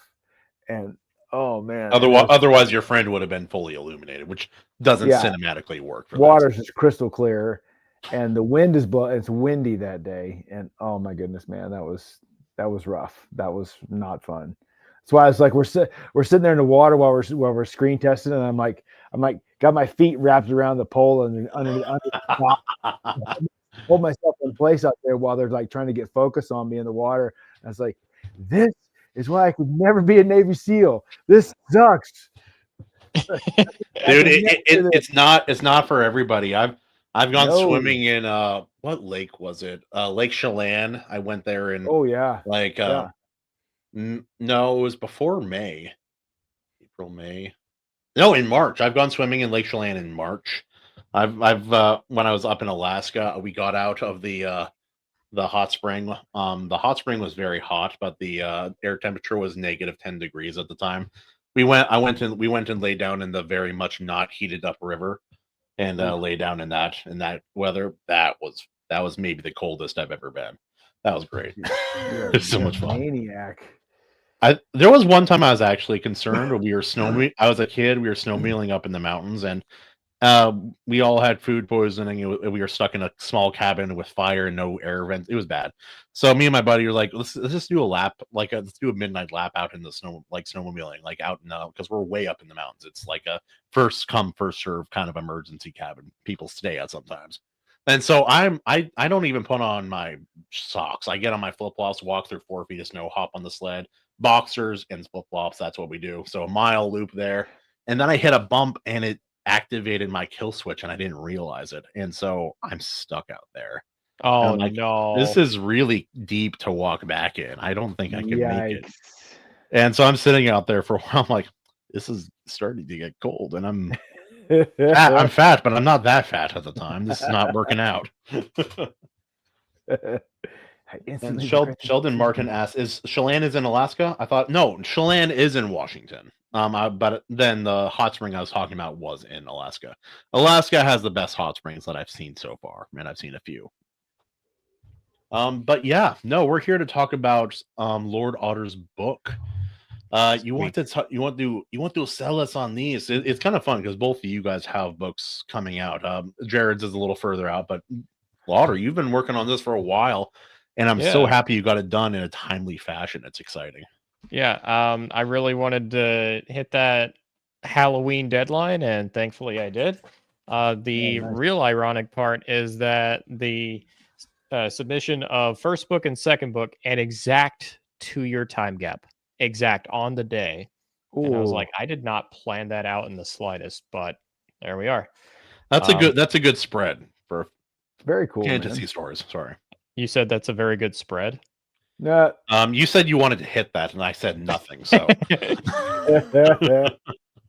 all right. So I will briefly apologize because only the Kindle version is up now. Ingram Spark is a little slow. The print versions are soon to follow. But The Shadow of Twin Moons is the sequel to The Curse of the Star Raids. It is the second volume in Steel and Stormbright, and it is a bit more cloak and dagger, a bit more, I guess you could say, eldritch horror. So really, from from prophecies beyond the world, if I can speak correctly, something terrible stirs. Something that may just have something to do with twin moons and some mysterious happenings with it. Strange cults slay in the night. There are talks of things a bit deeper going on in the world, a great change that may herald a permanent change in the fate of the world. And the dynamic duo, the brothers Steel and Stormbright, find themselves caught in the very middle of all of it amidst a Yes, the personal- one on the left is the boy. We've checked. We know.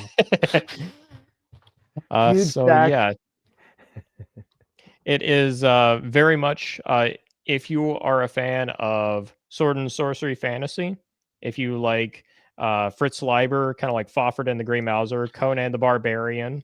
Definitely this one is Fafhrd and the Grey Mouser vibes in here. Definitely. Yeah, for sure. And yeah, it also has a sweet cover, some great illustrations, and interior artwork by Neutron Boar and Frederick Guillemot. Oh, Frederick Guillemot. Frederick Gooey Duck has made an Guillemot. appearance. Dude, Let's I see, love this testicle head mother lover. Man, I love that guy. He's fun. Yeah, I had the original idea for this character, but it was when I gave it to Neutron Board that he really fleshed out the visual design for him. I'm like, oh my god, that looks so freaking cool. I gave him some tips. Dude, he looks so icky too. He's a really fun character. I'll tell you that much. Let's see. I can also send it to you, but I can show some of the interior artwork as well. I think you guys would like to see some. Yeah, you can share it on your screen, and I'll share it, or you can send it to me. Either way is fine. I enjoy it. It was nice. I'll see if I can send it to you just ever so quickly. Real Bill, I'm with you. Ew, Kindle. This is because Otter hates the physical media. He doesn't really enjoy that. No, I'm dagging. I'm How getting dare a little you. bit. Lord He doesn't Otter like is books. Doesn't like them at all. Lord Otter is launching a story. Weird. Yeah, it's very weird that an otter could write a book, huh? I feel. Oh, Lord Okay. Yeah. It came out. He must be using voice text. It came out as Lord Daughter. That's Lord funny. Daughter. Yeah. That's really funny. I didn't think about that. Yeah, Damn, I'll I bring am up some of the artwork. Maji. You. The fact that you wrote your book at all is remarkable, and it's so much better than it used to be. Maji, remember I saw your book when it was in its early days. It was something, and it's come so far. Is there any unnecessary nudity in it? No.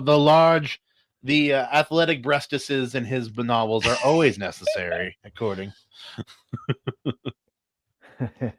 I will say this: what nudity there is it is directly part of the characters, and it's there for a very good Wow. reason. Speaking of nudity, hello. What we have Hello. here. This is sword and sorcery to a certain extent. I will say this: there's like no explicit sex scenes or anything like that. I'm a big fan of, if anything, the art of suggestion or just straight up fade to black. That is very much my style. 9 times out of 10. If there's any exception to that, it has to be for a good reason. Yeah. Here we go. We'll go like this. We'll go like this. There we go.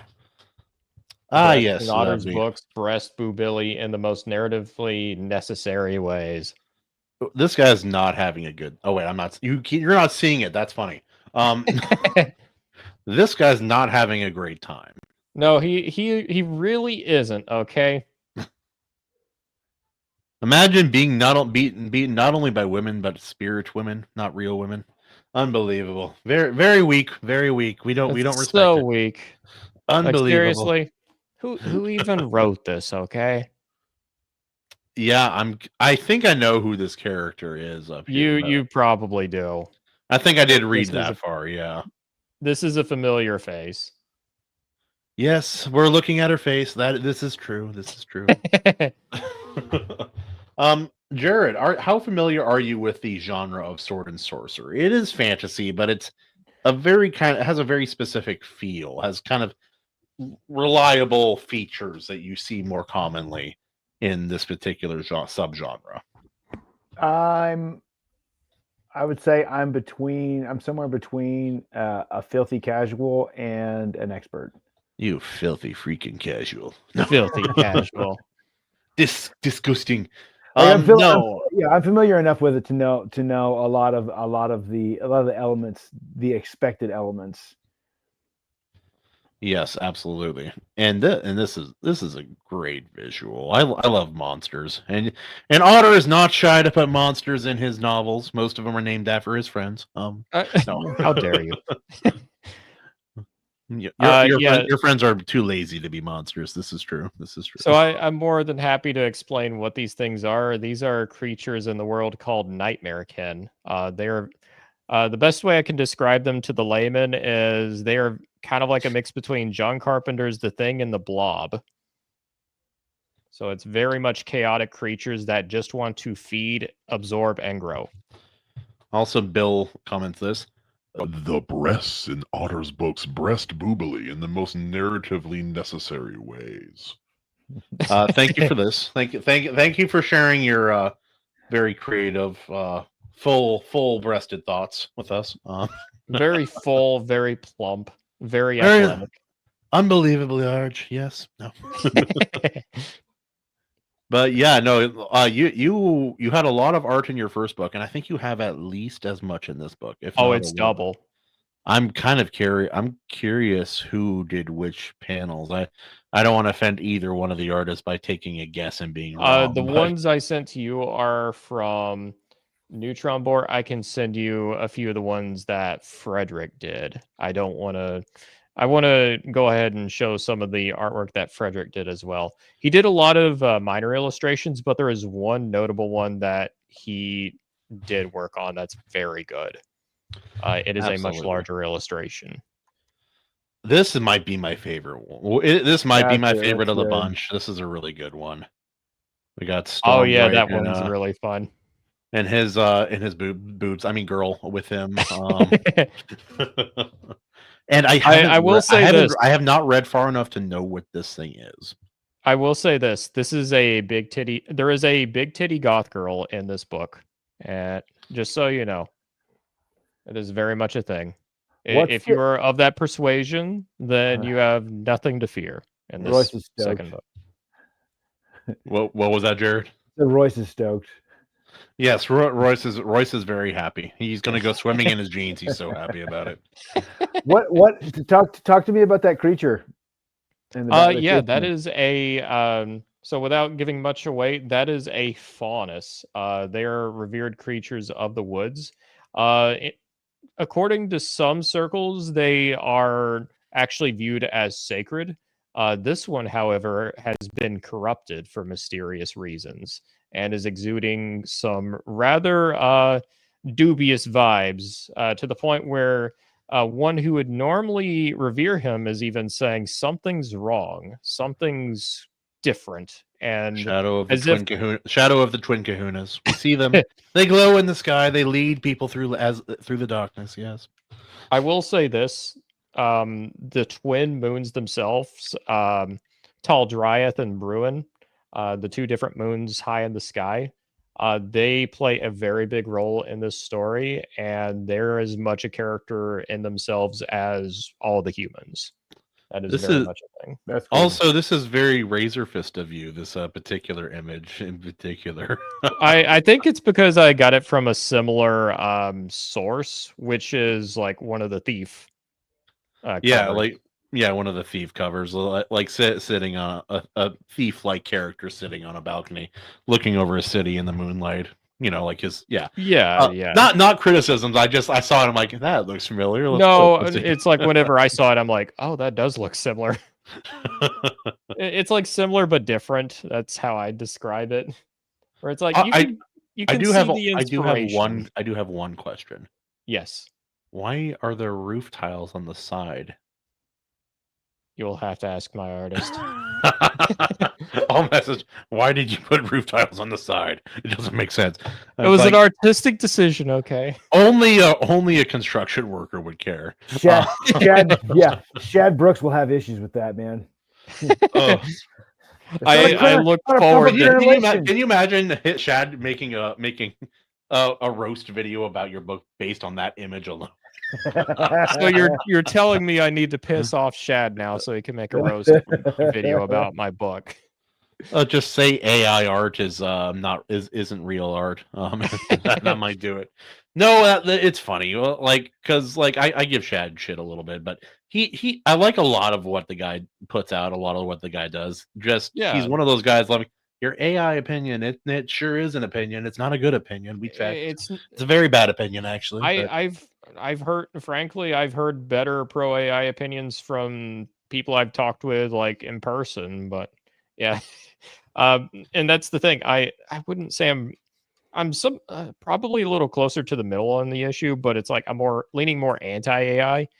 I have some opinions about Shad's opinion. I still think Shad's a great guy. Just agree to disagree. Very much so. We all have stuff like that, especially with people like who we generally respect.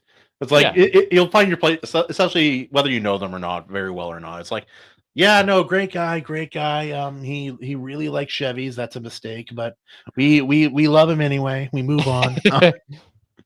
Twin moons, where? Those are revolving satellites, no cheeks. Yes, this is true. There is one image I sent you. You are selling to a certain demographic here. Circus has better. I don't. Oh wait, Circus. Okay, yeah, never mind. But I have. I believe it's Frederick's image here. I'll pull it up real quick. All right. It looks very good. Why am I not seeing it? Is this it? This is it. Okay, good. It's the last image I sent you. Yes. Yeah, that's it. Now, Frederick, I love you very much, my friend. Leave it to the French guy to be really good at drawing feet. Now, moving on. I've commissioned Frederick for a couple different pieces. He's been consistent on drawing feet for whatever reason. I'm not calling him out. Just going, hey. A lot of people struggle with feet and hands, but they practice hands more. So feet are usually like one of the easiest things to get wrrong. I will say this though, he is no Rob Liefeld, but I'm like, Frederick, buddy. Does there have to be feet here? Does there? Why are the toes splayed and pinching the covers? Okay, AC is almost here, by the way, so that's going to be great. All right, sweet. And when he gets in, we'll pretend we never talked about Nosferatu. It'll be fine. Of course. Yes. Where's the ink? I got to check out these warlocks for myself. Oh, Link. Oh, for you. Yeah, hold on. Yeah. You did send me he sent me a rink. Rink. Let me rook it up. Post your rink quickly. Copy rink. Quickly. We are posting a rink for I gotta stop. It's gonna get worse. I accidentally did 2 fake Mexican voice promoting our streams recently, and I'm like, one is funny, 2 is strange because it was 2 in a row. I don't know if you guys have ever watched the channel Flash Gets, but they have like a parody. Dude, it's so bad. Link goes to Nintendo Heaven, and you have like the Link narration, but it's Rink. Oh, hello, Rink. Wake up, Rink. Welcome to Perry Gates. We don't like characters like you in the Nintendo games, boy. It's the funniest joke in any Flash Gets video. I'll hold it. It's so bad, dude. It's so bad. It's awful, but it's great. I'm trying to there's some great images here. I think I'll go with the Okay, so this image, little spoiler here. This is actually not from this story at all. This is what my kids see whenever I come home at night. Let me see. Right. I know which one you're talking about. He knows which one. Wait, not this one. Why did I click this one? That's not right. Okay, not you. I clicked the wrong one. Here. Open original. There it is. Okay. Sheldon, yeah, there are other places to get it. You can get it through Barnes and Noble, pretty much all the big retailers. It's just there might be a little bit of a wait time. It's just Ingram Spark being slow. Like it's not exclusively Amazon, so you don't have to support Amazon if you don't want. Nice. You know, the kids just hiding behind furniture. Where are you? As you do. As we do. No, my kids are usually happy to see me, or they're watching a movie, in which case they're just happy to ignore me, which All is right. great. That's Question That's time. it's a great shot, man. Yeah. Can you it's a guess great what type angle. of creature this is? I'm going with ogre. Okay. I can't say that. No, I can't say that. I have no idea. I'm gonna say Ogrin. Like that. I'm It's going not to that be. different. This is me kind of being a little coy. Of all things, it is actually a ghost. And it's not Oh. a true ghost. There's a reason why it's called a ghost, though. And I will not tell you why. Ah, you son of a gun! Guys, he's trying to trick us into reading his book. What are we even doing here? Oh, all Mr. these Otter, bull- so slippery. He's so slippery. all the sword and So sorcery. You slippery. guys actually have to read it to know the lore. Come on, but man. we rough George Rogers war. Yes, guys, we all bow down to the tyrant that is Amazon. And truth be told, like it is convenient having most books published by everybody in one place. I will say as a this, consumer, it is. But so yes. I am publishing through Ingram Spark. Amazon is part of that, but it's not the only place you're going to be able to get this book. You can get it through Barnes and Noble, Walmart, pretty much any big retailer that sells books. This will be on there, both it and the ebook version as well. Yes, and also that's not the only thing you have coming out. You said possibly at the same time at the end of this month, your audiobook for the first book is coming out as well by Yes. Son of Sonnet, Very cool. who is an Very excellent cool. narrator for those who don't know.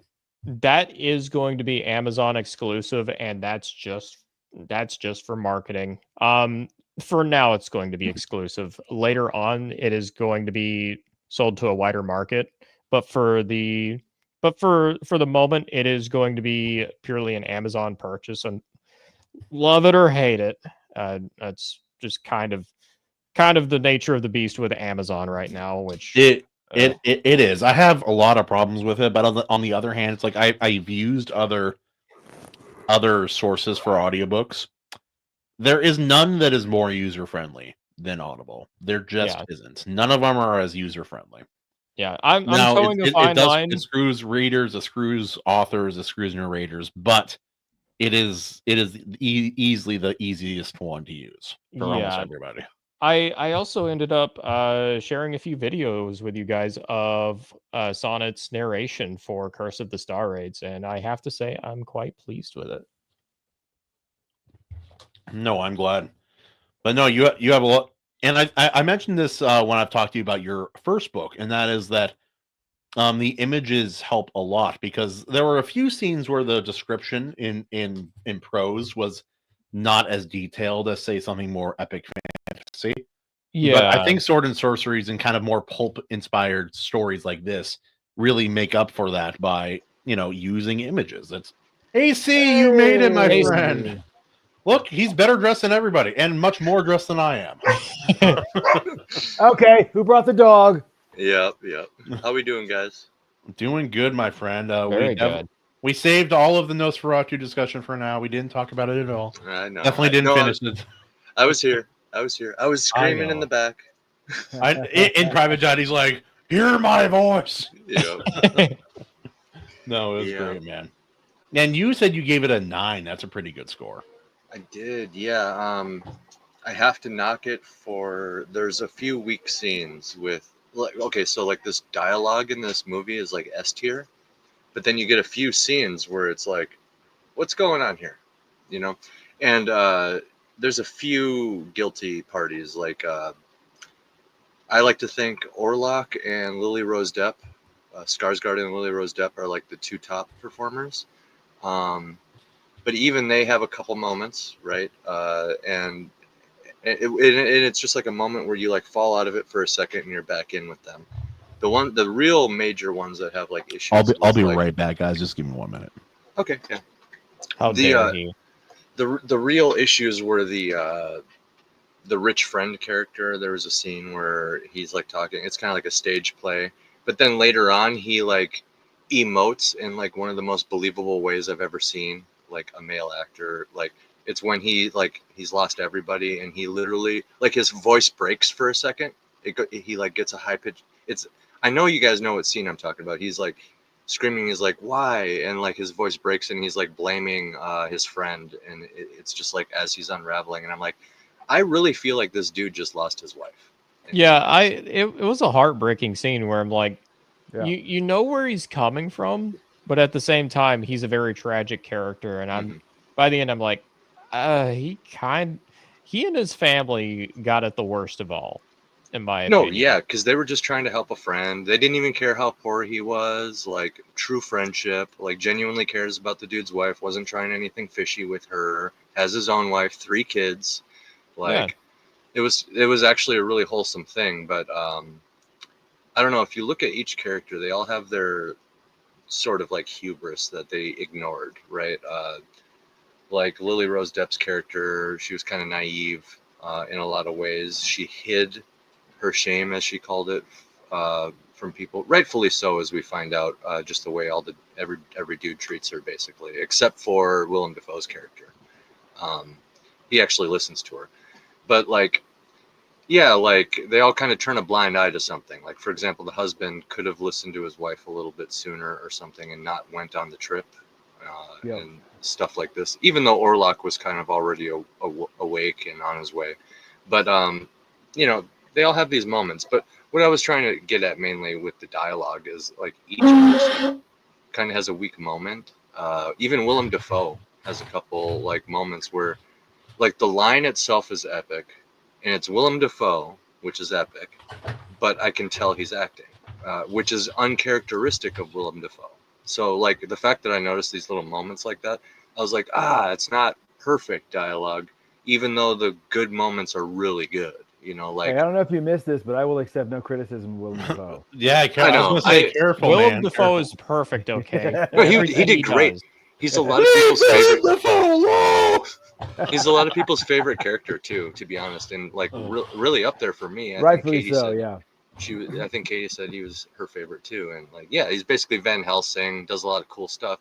But like, for example, there's a couple scenes in there just from a writing perspective. I wish they would have approached it from a different angle. Like, there's literally a scene in there where Willem Dafoe is like, yeah, it's called Nosferatu, and this is how you kill it. He's literally like explaining everything to this guy, and I know like it makes sense in the context where you're going to have to explain something to somebody at some point. But when you have a movie that's kind of already on this like this deep level, it almost makes sense to have more of a Gandalf montage, if you guys know what I'm talking about, when he goes and studies the ring, and then we as the audience get all that information, instead of just having him be like, hey, character, yes, you know what all this means? Let me explain the entire story to you. It's a demon. His name's Nosferatu. Here's the weakness. Here's how to kill it. You know what I'm saying? What's up, Tim? Nice to see you, brother. What up, Tim? Hail it was like to exposition, you know, and those Thanks, exposition man. scenes. So. Also, say I this. read slow. I'm sorry. Oh. Pulp is sorry. lacking a bit in Go ahead. description. Yes, I will go. Thank you for telling me on my own. Oh, I'm kidding. You're fine. Pulp is lacking a bit in description. I still haven't described my MC, and I'm halfway through the first cycle almost. Well, Bill is a very good writer. For those who haven't checked it out, check him out on Substack. It's Zorn. So I think Kahuna's point still stands. Like this is still like my first novel, and it's not without its own faults. Because I was listening to it as I was like getting the audiobook set up, and like I still really enjoy the book. I think especially for a first book, it's turned out remarkably well. That said, there's especially around the beginning, I'd say that's where the book is kind of at its roughest. I still think it's good, but that's kind of where I noticed the most rough edges, at least from my own perspective. In first books, it's always the beginning where you see the rough edges most prominently. I think my only other big criticism of your book, it wasn't even a big criticism. It was more just that it was a little tonally undecided because, I've and heard you and I that have it's talked about that too. I've heard John A. Douglas describe it as a bit of tonal whiplash in places, and I would agree with him. Yeah, no, that's a good way to describe it. But yeah, no, even from the short portion I read of your second book when you're still beta testing it, beta, it's not a game. Beta having beta readers check it out, it was very, very good. And like your some of your scenes, any scene, like your books are great, but every book it seems like there are certain scenes where it's excellent. It's just like tasty and very, very good. And one of your early scenes in book 2 is one of those scenes. It's a very, very good scene. I know a lot of people have told me that the prologue in book 2 is a very good starting point. I've heard that consistently. And I've also heard that it does a better job as well of also exploring some of the characters in depth. So my primary antagonist, General Kerst, I would describe her as the villain that you love to hate. She is explored in quite a bit more depth in the second book, and I won't say much about it, but she gets quite a bit of development. And I'm not meaning in like the physical aspect, but like in the actual character department. Like she's given a much bigger perspective, and you start to see kind of like the situation around her as well as the two brothers. I've heard I've heard so many people on X talk about how they hate that character. Oh yeah, like not in like the best sense of the word. She's a good antagonist. She is not meant to be likable. That's the thing. I did not write her to be likable. What in your opinion as the author, and you can think of this in a vacuum separate from the fans and the feedback and stuff. What scene did you anticipate or expect, or do you know is the scene that makes her the most deplorable? Like the scene that seals the deal as, yeah, everybody dislikes this person now. In my first book or my second? Collectively, like the biggest moment, like even if they already hated her and there's just like an even bigger moment that's just like, oh, they for sure hate her. You might need more feedback on book 2 to know for certain, but you could I know of one scene where she is pretty diabolical. Okay. But the point of book 2 is like everybody is getting tested. It's not just Steel and Stormbright that's getting put through the ringer. She's getting put through the ringer as well. It's like the mirrored evolution of characters. Anime does this quite a bit, actually, as well. Yeah. I will actually point to anime as a parallel in this case because it's a good comparison where you're getting a bit of perspective on both sides. Where it's like she is absolutely deplorable, but you are going to know a bit more, kind of like her reasoning for it, the people around her that's pushing her into certain places. Bill. Oh boy. You can make her you can make her really deplorable as long as we understand why. But as for book 1, the place where I'd say she is like pretty darn evil is the prayer scene. Yeah, it's very very like, sword and sorcery ritual. You said a prayer scene? Yeah, it's a prayer scene. And specifically it's called the Rite of Supplication. And like here's the thing, like I had her character design very different when I first wrote that scene. And even then, like, it's one of those things where it's like you're discovering the scene as you write it. It's like, I had her being kind of like deplorable in the beginning, but she was not nearly as sexualized. Here's the thing, and here's where I think having a character be sexualized can have a unique kind of like edge to it, is that because she's sexy, she becomes all that much more dangerous in certain ways. Yeah. And this is the scene where she goes from being a villain to being like, I think most people would say, oh, she's awful. I hate her. And you want to see her like get defeated for sure. Well, I told you what I thought should happen at the end of the first book. I'm glad it didn't happen because I'm happy we get more of her, but I thought that would have been fun. No, here's the thing. I was very in between on whether one thing should happen or another. And it was very close. Very close. And There is yeah. you will see in this second book why I chose the option that I did. AC, do you hear this? This blatant. He's trying to trick people into buying his book. How rude of him. So, Well, I was even going to say about the tonal whiplash comment. Some people like that because there's a fine line between whiplash and juxtaposition, right? are you talking about my love life again?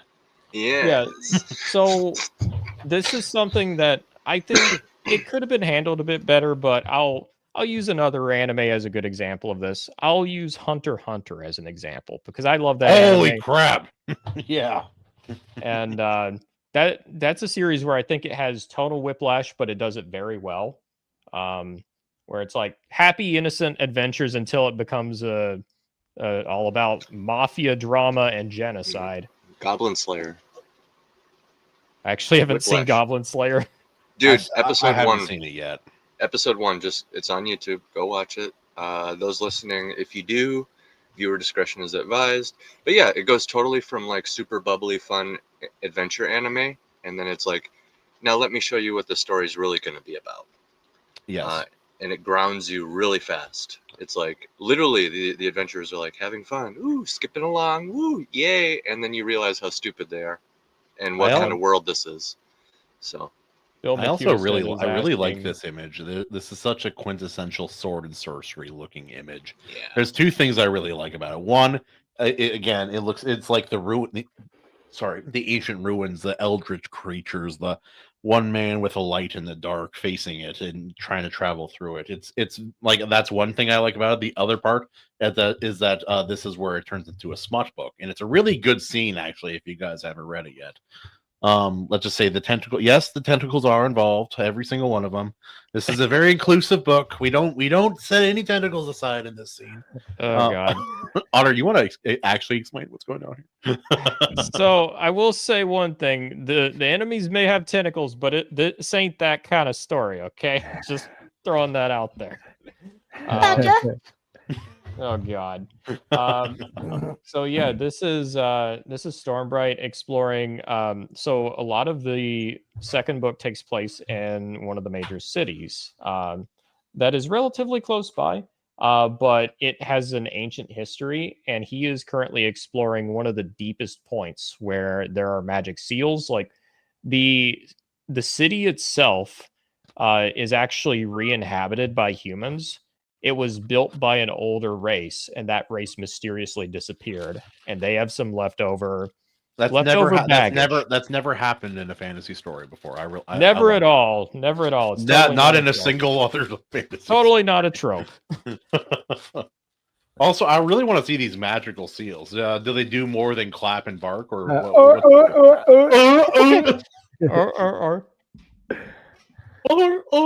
Sorry. It is so hard to get interviewed by this crew sometimes. Seals are just part of the fun's like to hang out. Bill is. Oh God, no! This is what Stormbright is saying. Wait, it can't be a girl voice. It just has to be a slightly feminine young boy voice. What are you doing, senpai? Are you noticing me yet? Oh my god! Every time That's my no-no square. Every time I hear that meme, I just instantly think of Light Yagami's girlfriend. Oh no. I think of Royce being very uncomfortable saying. Yeah, me too. I will also say this. This is also something that is very much the case with this second book. This is the book where I really wanted to give an insight into different perspectives. Some of them reasonable, some of them very unreasonable. But I want to have it to where you can see exactly where they're coming from.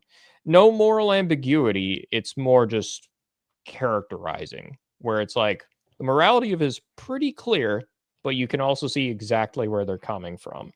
And I had a few people help me out with this. This was a real tough thing to balance in the editing scene.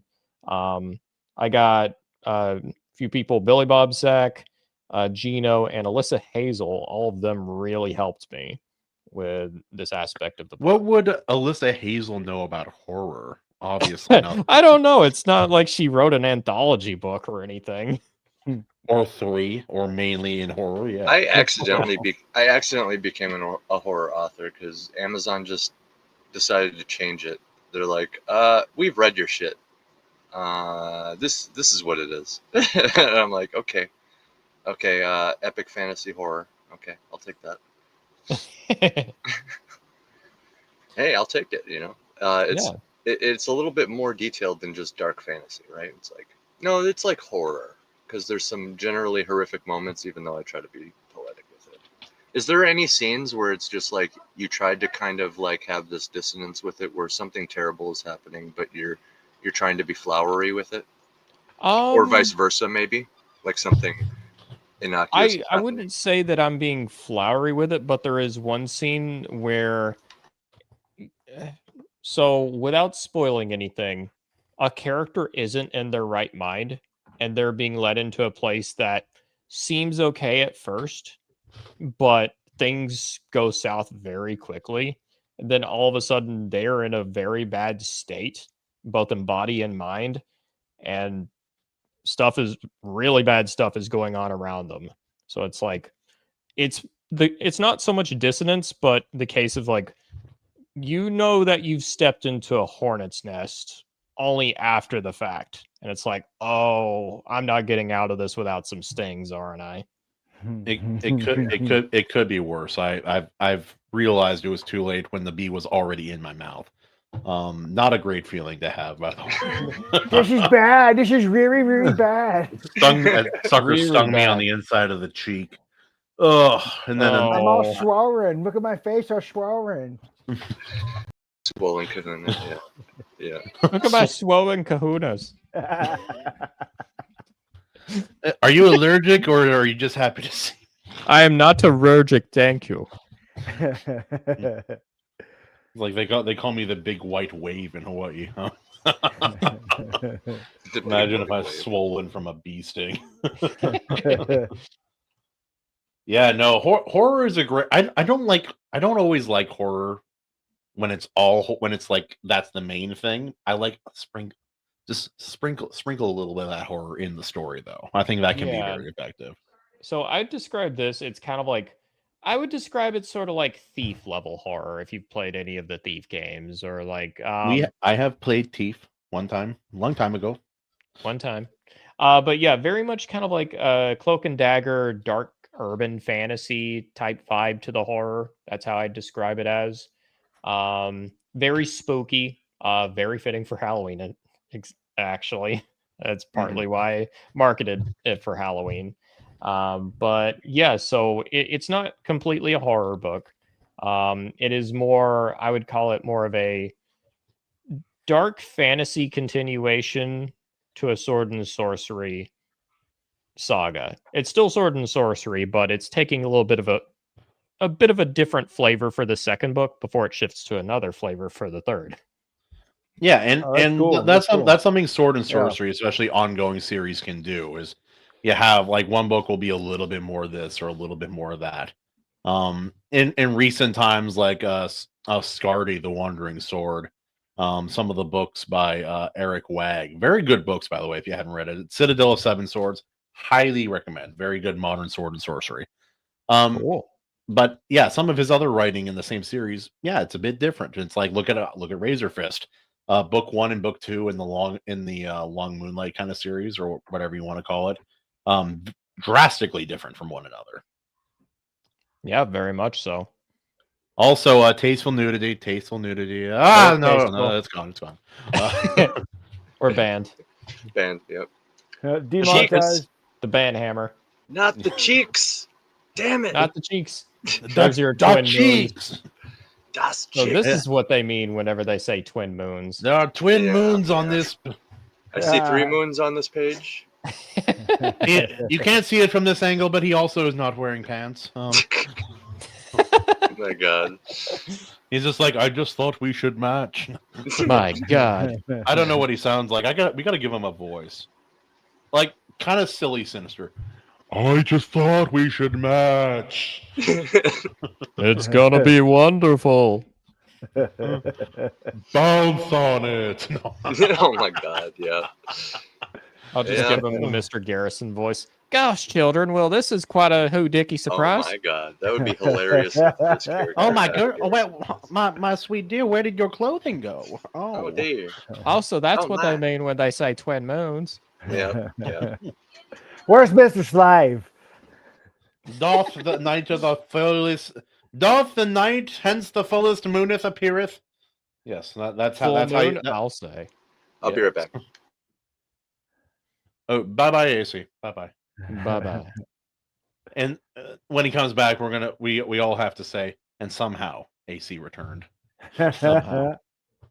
The best line in any movie ever, for sure. That was it. Now this makes me curious because I'm not positive who that is. It's a Uh, new the- face. No, the woman, not him. Oh. Yeah. I'm not. I won't tell not you. 100. Yeah, don't tell me because that'll spoil something. But yeah, no. We have. I don't know what to call him because I don't actually know who he is yet. Is this a spoiler? Is he human?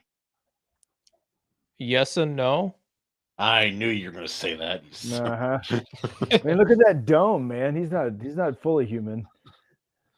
Got that freaking like Andrew Schultz head on there.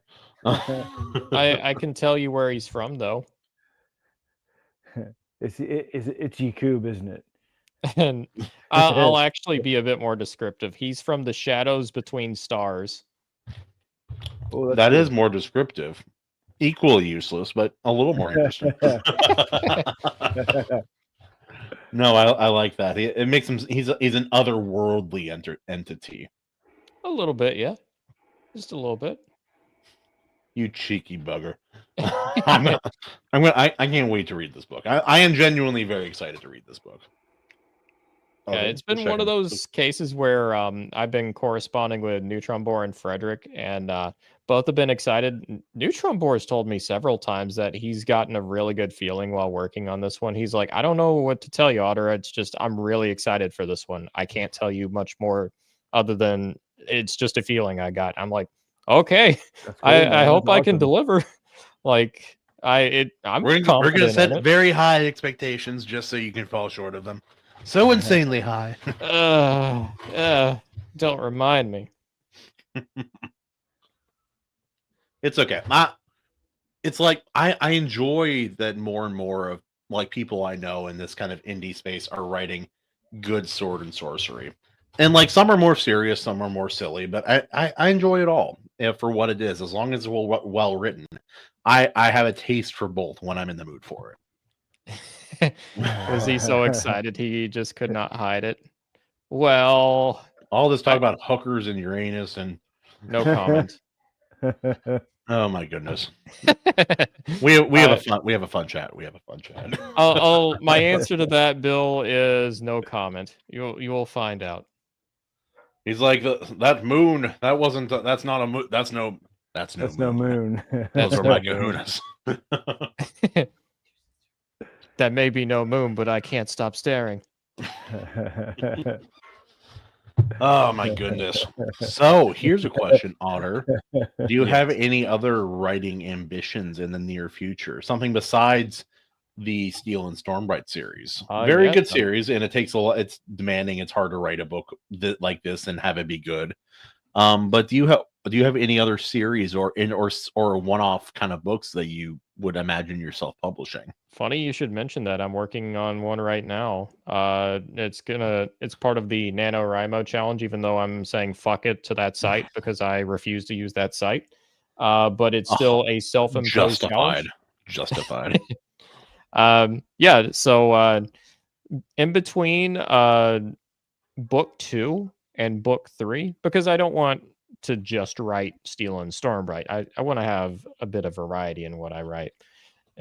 So I chose to go with something pretty different. I'm actually going to be going with a weird Western this time around. Weird. Currently working on that. Getting quite a bit of inspiration, reading a lot of both Western nonfiction Western fiction, a few weird Westerns as well. Also doing a bit of research on some different myths and folklore, because I don't want to go like, and this is something where I'm still kind of like in the process of writing it as we speak, but I will say this much. It's a case where I am not a fan of like blatantly weird Westerns, but like I'm aiming for more of a sort of But like a Solomon. the hinting of weird, but not like confirmed weird, maybe. Yeah, like the hinting of weird, kind of like how Solomon Kane is sort of like a bit horror, a bit supernatural, while it's also historical fiction. Very similar. Yeah, he fights Muslims as often as he fights like supernatural creatures, at least. Yeah, and it's like what I'm working on right now is having that supernatural threat being unseen about twice as often as it is seen. So that way, when it is seen, it's a lot more impactful. Okay, let's see. Weird like Brokeback Mountain. Not that kind of weird. I love our chat. Aren't they swell? No, I like Weird West, but there are times it can get a little too out there. And that's what I'm trying to avoid. For me, it starts losing me a bit once they start introducing like aliens and stuff, like futurism. I'm like, this is supposed to be like the Wild West, you know? I think they're like Weird West stories should be short stories. It should be short, punchy, mysterious, and interesting. And I think that's where the sweet spot for Weird Westerns is. When you start making Weird Westerns long, they start getting like prolonged weird just gets weird, is just plain weird and uninteresting after a while. Bill McHuston, yes, Solomon King does fight Muslims, and it's amazing. And it really is. I think it's also a case of variety and less is more. Like, I think a novel in it can work, but like, I think the more you show the weird side, the less it's going to have, because it is like law of diminishing returns. Like, the more you see it, the more you're like, oh, more of this. Like, I don't really care. But it's like, here's where the art of suggestion really comes into play. And I see Westerns do this. Like, I've seen a few Westerns do this as well. One of my big inspirations actually going into this next project is Blood Meridian. And that's like a very... I still haven't read that. It's a very gritty Western, but there's places, like some descriptions where I'm like, how it's written, it's almost fantastical. And I'm like, yeah, this is very much kind of like what I'm going for. Where it's enough peyotes and it will be fantastical. Let me tell you. Did you guys see the size of that chicken? But I think that's where it comes down to, like, it's not just throwing in monsters and aliens and like weird stuff and calling it a day. It's about like sprinkling in a mystery, like having a few bits of character here and there. And then every once in a blue moon, here's an actual monster. That's a big threat. Okay, now it's back to the grounded stuff. Like it's not even that hard. Getting it right can be hard. Like here. Let me write you a weird Western real quick. Yeah. There's a brother. He's moving out west to one of these newly settled areas with his family. His brothers are already there, and growing up, they would always play pranks, and they figured how better to welcome him when he gets here. So they use wood, they use metal, they create these weird tracks, and they start putting these tracks around his property when he moves in, and start like shaking the house and like scaring him and making these weird noises at night. And at the end, it's like, oh, just kidding, brother. Like when he starts having actual like problems sleeping, he's not adjusting well. Like we were just playing with you, and then they stop. But then the weird stuff continues, and they're not doing it. See, that's a good Weird West. It ended right there as soon as they realized like things are still happening now. Yeah, I'll cite this, even though it's a bit of an uneven series of books, but I will cite one instance where a Weird Western can actually work as a series of novels. The Dark Tower series, for the most part. There are some uneven bits. I have not read all of the series. I do know what happens, but there's no series like the Dark Tower series. That is fundamentally true. There's no series I've read anything like it, really. It's true. Like that, and like even that series, that's kind of why I describe it as like even a series like that. There's points where it's like it calms down a bit. Like it's not all weird shit going on constantly. It's like there's a bit more of a rhythm to it, and it's like at least the good books in the series are that way. That's Like one where- I'll point out books 1 and 3 in particular because I think those are really strong books. It's interesting. That's one where Stephen King specifically intended to write that for magazines, and he pantsed it the whole time, and it's regarded fondly by like even people who don't like him. Still be like, it's good. I like that. Mhm. I really enjoyed his first book. Let me be Stephen King here. Hey, whoa, guys, let me pans this real quick. Bro, for real. Let's yeah. type guy. Whoa, He doesn't remember there's writing an Oracle Kojak. and a Dark Top. The kid dies. Yeah, the kid He dies. doesn't remember His- writing Cujo or Kojak or whatever that fucking book. His is called. first Dark Tower Cujo. book is, I think it's one of his best books of all time. Period. Yeah, it's a Mainly really- because Gunslinger it is really, really not good. really a Stephen King book, and even he admits it. Yeah. Yeah. It's really not, and it's really different, and it's really uncomfortable, and it's like I don't even know what, like, putting it in a category almost like seems to them would, I feel like would almost diminish the book to put it into a specific genre or a limited genre, if you know what I mean. Yeah. It was his cocaine demon writing a good one on the way out. It was it's like how he writes in the Gunslinger, the first book. It's very different to how he writes his other books because like Stephen King in most of his books, he loves to write in axioms. That's one thing I've noticed. This is not that way with the first Dark Tower book. He is writing like a pulp magazine writer would write, and it works very well. He does it very well, and he never writes another book like it. I think there's something timeless to short story format. Like there. Okay, so when I first like was getting back into writing, and like researching and all this shit, magazine writing and short stories and stuff didn't seem appealing. It's like I want to do my opus. I want my crazy fantasy world. I want to like build up during this long, first act and like have a climax and like it's a satisfying ending and all these characters and it leads into a whole world and it's crazy but it's like you don't realize you can do that much more easily with short stories. A series of short stories, even if they're not even related stories, if they're set in the same world, you can do a lot of heavy lift. I just started connecting all these dots. And so like at first when I heard Stephen King's advice of, just pump out short stories, like get in magazines, that's literally his advice. And it's good advice. Minus like if you write like not you're all of getting his, into magazines. Yeah. Not all of his writing advice is solid, but most of it is really solid. If you guys ever, any writers out there, do yourself a favor, look up a recorded conversation between him and J.R.R. Martin. It is a really fascinating conversation because Stephen King, in all his awkward delirium, does kind of call out George R.R. Martin because at some point George asked the question he shouldn't have asked. It's like, how do you get so much writing done? Yeah. How do you write so fucking fast? How do you write books so damn fast? I just finish it, George. That's all I do. No, he says basically like because you are a published author, but I am a professional writer. Is basically the comparison. That's a good way to put it, dude. Yeah. Because Stephen King treats it like a job. Yeah. And that there is a value in consistency in like clocking in and clocking out. There's this older writer I know. He like at the time I talked to him, he published like 192 books of various different kinds.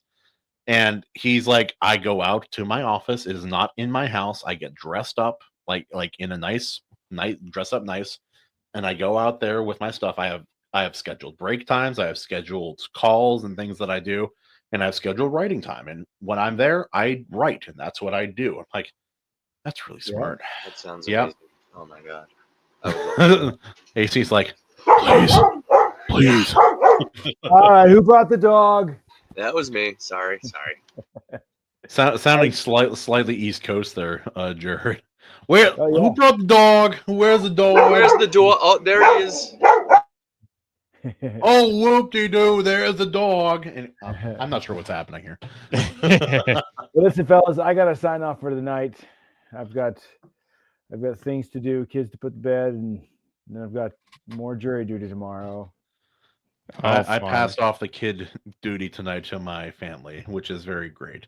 Nice. But yes, good luck, Jared. Thank you for coming on, my man. God bless you. I'll talk to you here soon. Hey, Otter, it's good to meet Yeah. you finally. And I feel like the Lord Otter needs a herald. Like he really does. Like like anytime he's going to be on a show, like there needs to be like a script and a very like high squealy British voice, like doing. Verily I say unto you, the Lord Otter has graced your Yes. domain with his presence. Maybe Close, too hot. yeah. I have arrived. Yeah, but it was a real pleasure. Yep. It was a Thanks, real man. pleasure meeting you, dude. All right, you guys have a great night. I'll see you. Yeah. Cheers. See you, bub. See you, man. Boom. Boom. There you go. All these talented writers in my circles. I don't write anymore, but I do wish I did. No, I need to find a way to get my office at home, or writing is just not going to be. It's not going to happen in an efficient timeline. I think the biggest challenge really is just finding a way to be consistent about it. And that can be a challenge at times, I've noticed as well. It is very much a muscle. That is something I found as well. What do you write with? But it also comes down to being the ability to take constructive criticism and also finding very efficient ways to fix problems in a reasonable amount of time. Those are things I've learned as well over the last couple of books. Yeah, no, absolutely. And you have definitely improved your writing from book 1 to book 2. It was very clear even in the very beginning. The secret was a very, very detailed outline. I'm talking really detailed. It was like 40 pages of outline. It's a lot of outline. I've done both. I don't know what I prefer or not. For a novel, I prefer an outline. I went with a bullet point outline with like no more than like a paragraph description if I needed it per bullet. Uh-oh. That's a very serious still frame you got going on there, brother. Oh, nope. I hear him. Am I back? There he is. He's back. There we are. Am I back? Oh, am I back? Yeah, you're like Keanu Reeves. Yeah, I'm back. I guess I'm back. So there's certain points in the story where you know exactly what's going to happen and you don't need to be detailed on the outline. But like, yeah, I went bullet points with like a paragraph if I need it on certain things. The short story the first fiction story I wrote that got a lot of attention from anybody was when I was still in high school. And it's so funny looking back. I based it off of a Nickelback music video. And it was actually pretty dang solid. It was neat. Yeah, like I will inspiration defend this. can come from anywhere if you're truly creative. I will defend this. I ended up getting the name for a major like figure in Steel and Stormbright from misinterpreting song lyrics. That's valid. It's valid. I'll say it. That like I don't know why. Sorry, you brought up names, but like I've been enjoying a lot of Korean media that's been coming out recently, and I like a lot about the Korean culture that they put on display. It's like it's similar to Japan, but it's quite different as well. It's quite distinct. Except for one thing, I don't love Korean naming conventions. I don't either. I'm also critical of a lot of Japanese naming schemes as well for characters,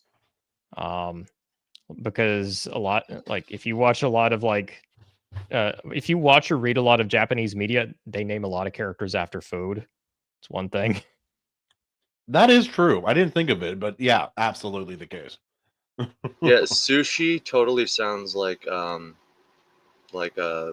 could be a boy or a girl. Total anime sidekick. I want to say sushi would be the name of a sidekick. Maybe a fat guy. Maybe like a fat guy, like master, like who's that guy in DBZ? What the hell's wrong with you? He has the sword and he's really cowardly in DBZ. I forget his name. I don't watch. Oh, I these know who enough. you're talking Yeah, about. yeah. I just forget his name off the He top could of my be head. somebody like that. Could be called Sushi, I think, for sure.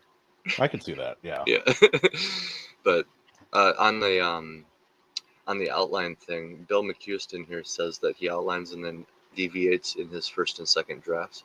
No, That I do actually- that too. I Yeah. I 100% agree with him. An outline is kind of made to be broken in certain places. Yeah, that. That's what I was gonna say. I forgot to mention when I explained my thing earlier is I leave. It's not like hard and fast. So if like Right. if a scene's going somewhere, I let it take me there because then I can delete that later if it's not good. And I reserve the right to do that, and then just kind of try to steer the path back towards the intent of the outline, or reserve the right to rearrange the tree, so to speak. Yeah. Yeah. I have a question. When it comes, like, because we've seen there's a lot of anthologies in indie publishing, has been, and I think always will be, for the sake of cooperation. What do you guys think of an anthology where it's just one person writing it versus many? Or what do you think of the two when you think of them both in your head? I'm kind of indifferent, honestly. I think both can work. When it's multiple people, you're almost guaranteed to get a bit more of a variety, but there's also the idea that you are rolling the dice, because there can be that story you absolutely love, then there can be two more where That you're just just like, that suck was a thing. cock with a straw. Yeah. Yeah. Well, and It's then- like reading it out of a literature magazine. It's like you find 2 or 3 stories that are amazing, 4 or 5 that are just bad or mediocre. And sometimes the mediocre ones are worse, not because they're actually worse, but because you'll remember a bad story, but you may not remember a mediocre story. It's negativity bias. Yeah. Good night, Wrangler. God bless you, man. Hope you have a good one. God bless Wrangler. Let's see. Yeah, I was going to say Margaret Wise and Tracy Hickman, good example of a tag team duo there. And I'll add that all mainstream published novels have over 20 writers, if you factor in all the editors. You are kind of writing with somebody, with your editor, aren't you? But I see what you're saying. Like for example, Stephen King probably even had somebody edit Dark Tower, right? So he can't even say, oh, I did this on my own, pantsing it. Well, you got editors, don't you? Unless that's not edited, in which case we would find some mistakes, wouldn't we? But I'm convinced his books are pretty rigorously edited, both by himself and his editors. And then he gets wait, who specifically? Sorry, I missed that. Well, Stephen King, but like all of them, they have like 20 plus editors, or like at least 20 edits going on. It's like there are some writers where the author is actually just the brand, and there's a bunch of ghost writers writing books. Yes, sir. There's multiple people like that, and I don't like it because it feels just disingenuous. I understand the idea of ghostwriting, but it feels almost as bad as like having an AI write your book to me, if that makes sense. Yeah, and that is another thing, and this is kind of why I refuse to use AI in any capacity, both art-wise, marketing, and writing for my books, is like, it's not out of like disdain for AI or anything like that, but it's the human authenticity to it. That's really what I want to be there. It's like, even if it's not a perfect product, I would still rather have it be somewhat imperfect than like an AI smooth it over artificially. And for me to say, oh yeah, it's polished, but a human didn't actually look at it. Well, right now, that's more important than ever. I mean, unless until something in the future happens that I don't know about where it's more important. But like right now, yeah, 100% human stuff, dude. That's gonna be like, this is a crazy point in time in history. Like people will be like looking back around here, like what was written, like what was the last human thing. AC, when our kids are older, it'll be like, hey, Daddy's older than AI. Remember that? Right. Yeah. Technically, we're all older than Google. But Google could you guys- didn't exist till 97 or 98. So Could you guys imagine, like, if a musician or like, okay, let's just take a band and then we'll multiply it, right? And I'll be generous. I'll reduce it from 20 different people collaborating on a book down to 15 different people per band member collaborating on a song. Now think about that. 15 minimum, 3 members of the band. You know, you got guitar and vocals with the bassist on the side and the drummer. Okay. 3 members. 15, 30, 45 people collaborating on one song. Think about that. What would like everybody think of this band or this artist or whatever, right? Like I think we need to go back to one vision. Like Right. Hollywood movies have illustrated that. Like because there are thousands of people who work on a movie, even a simple like lower budget film. right. Yeah. But you need to have one vision for the most part, or a shared vision at least. It kind of And makes you notice that. It kind of Oh, makes you yeah. look at those authors though a little bit differently. It's like, yeah, no, that very much is like your entire publishing company, not just you. 100%. This is Well, like, also something. that's definitely like Sanderson at this point. Right. This is also something I'm kind of aiming for. It's like if there's going to be any negativity towards my books, I'd rather it be kind of like strong opinions about one character or one scene or something like that instead of being told, well, the book was just kind of boring. For me, that is like the real sign of death where I'm like, I really failed. Because it's like if You didn't elicit any emotion out of your reader. Right. If you were mad, I still consider that better than you being bored the entire way through. That was Because if that was you're- my biggest boon for the Fourth Wing. It wasn't boring. Yeah. Yeah, I give you that. Well, I yeah, mean- because if you think about it, like somebody was like, yeah, he had this scene in there where he went into this like vivid, descriptive, intricate detail, and it was just disgusting and dark, and it creeped me out. It's like, well, you made them feel disgusting, and you conveyed that it was dark, and you successfully creeped them out. So it turns out you succeeded at something there, even if they give you like 1 star for that gross scene or whatever. I like this is my personal opinion, but I think the ultimate goal of art is to move your audience one way or Yeah. another. Yeah. The emotion or the direction you move your audience, that's up to you. But the success on moving your audience is the ultimate goal. And I also do think there is an educational factor where it's like good art usually has like a thing or two the audience will learn along the way, even if it's a popcorn flick. This is the most indie author thing I've ever seen. I can't even get 1 star. Yep, trying to get people to leave Fair. reviews is Yeah. it's rough, man. It Not can gonna be lie.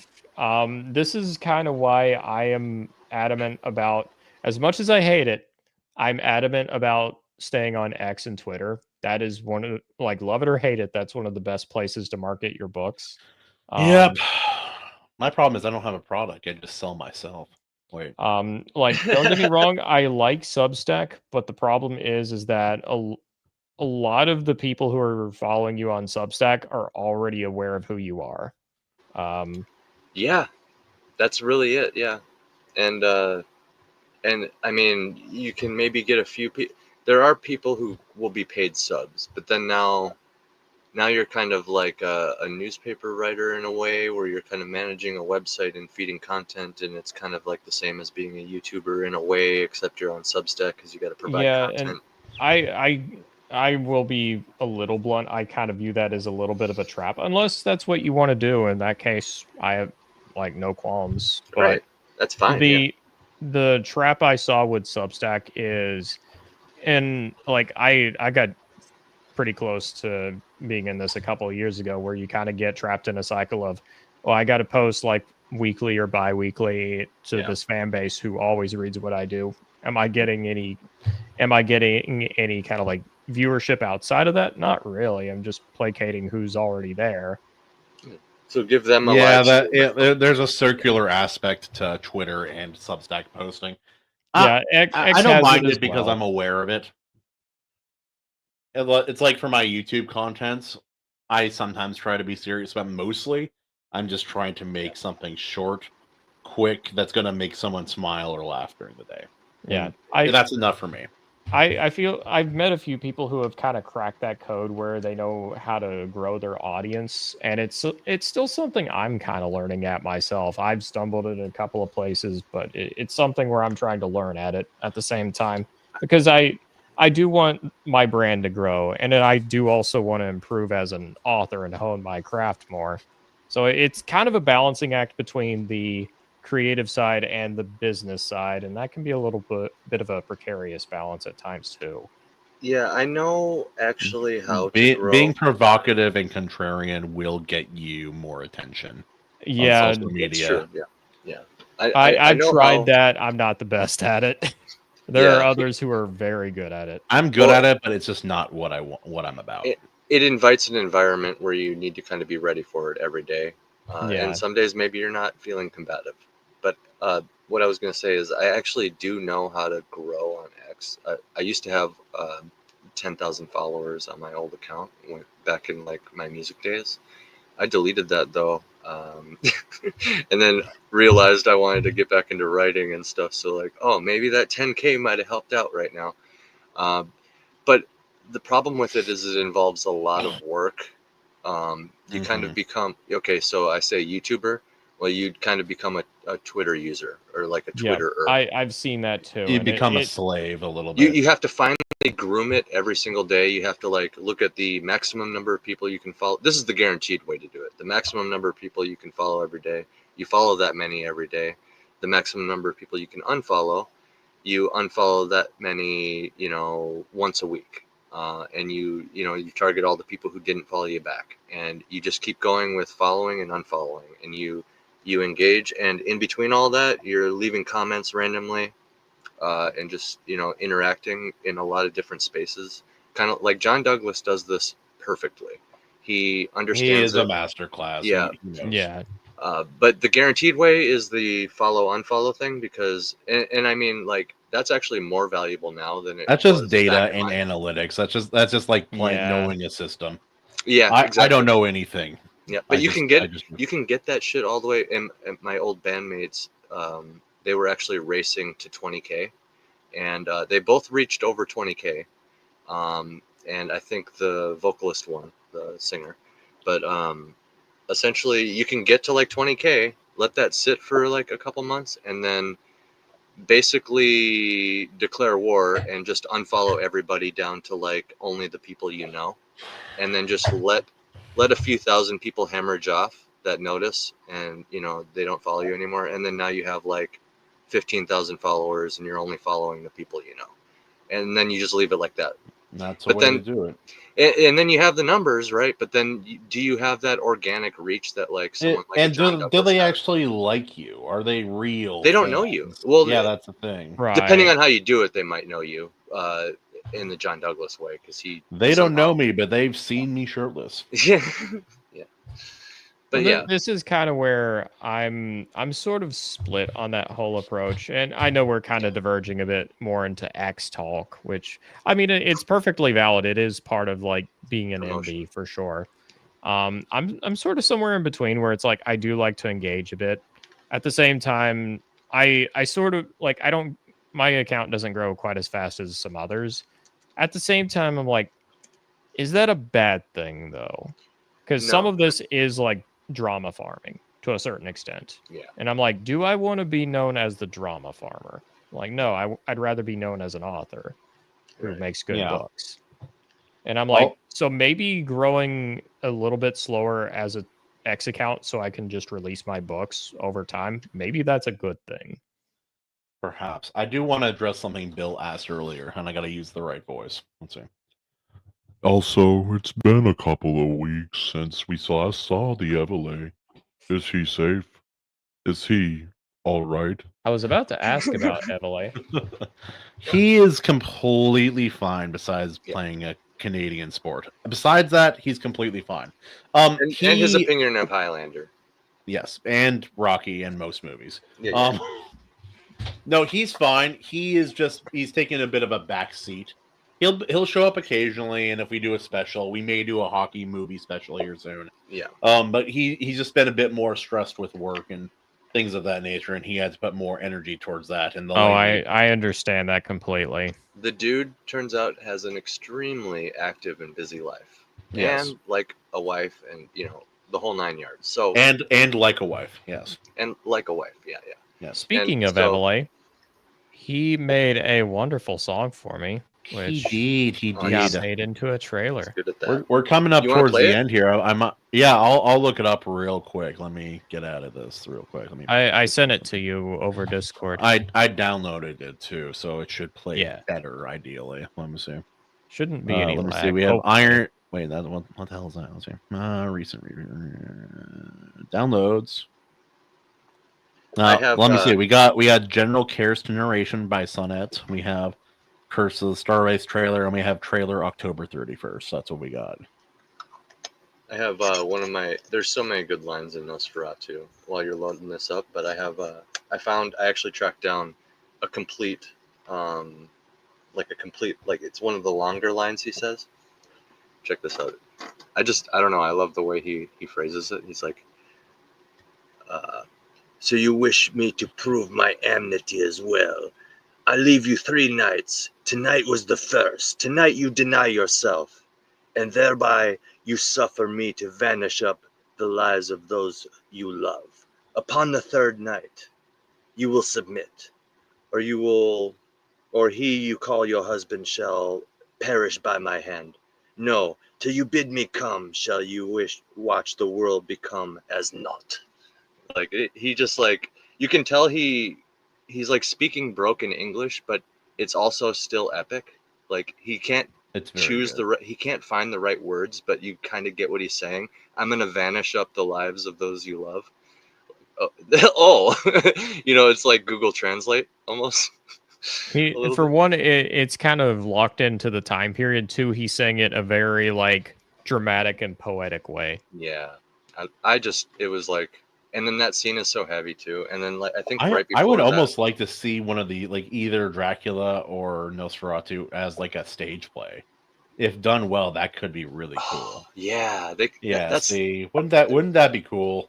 See, and the old one lined up like that too, and it's like, yeah, this almost seemed like a Shakespearean thing. Like that was the criticism that people got, is like, oh yeah, there's all this super powerful epic delivered dialogue, and then these scenes where it's like a stage play.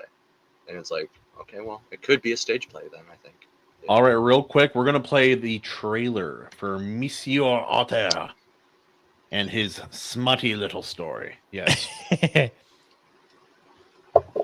Behold, everybody mute yourselves.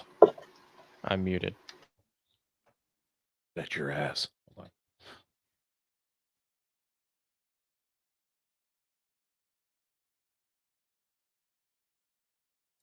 Also, audio is not coming through. Yep. I hear it not. I hear it not. Wait. Do you hear it or no? No. No. No. Why? There's got to be a I was reason. like, why? If need be, I can also just link to the YouTube video. That might work. I want to try it one more time. There's another way to do this. Let's see. All right. There's a way. Oh, wait. Oh. Oh, yeah, if you just share the window, it doesn't do the audio. You have to, like, share it. Yeah, there it is. There it is. Oh, so much good. Okay. I'm going to come.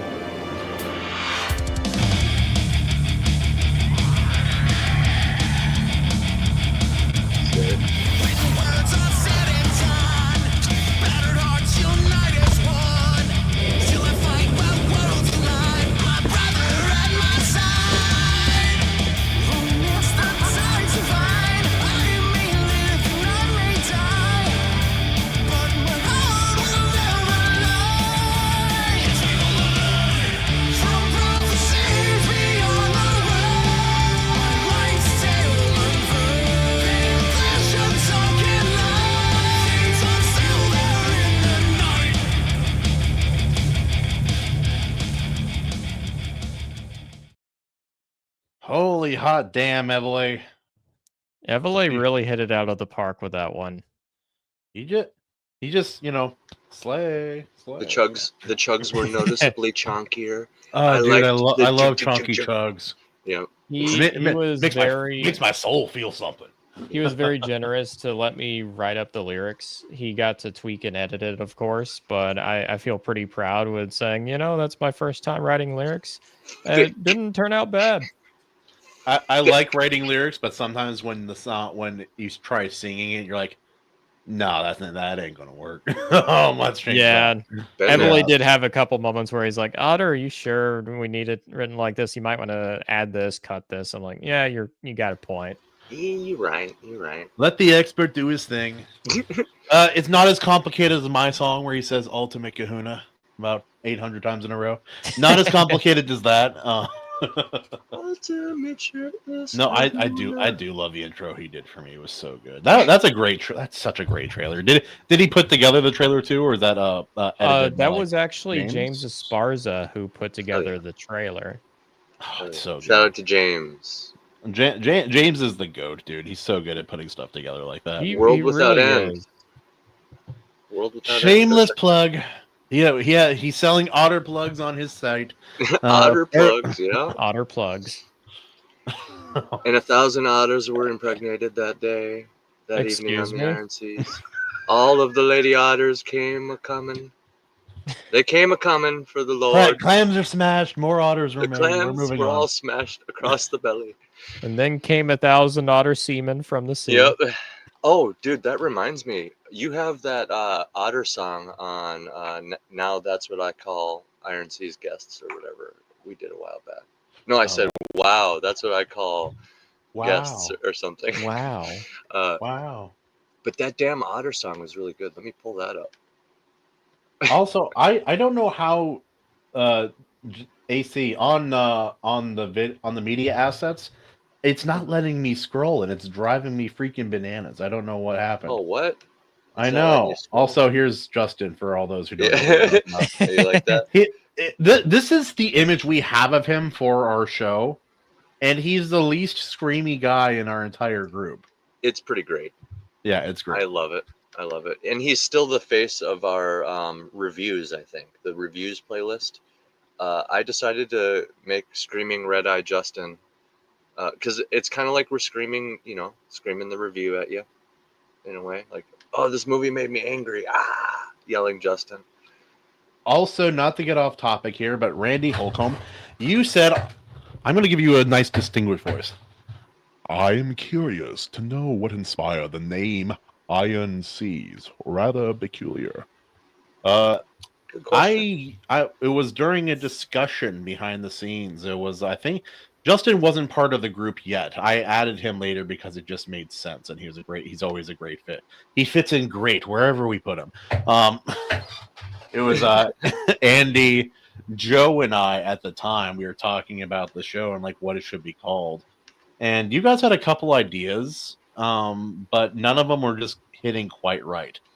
I think I'm the one who said Iron Seas. I think I'm the one who said that.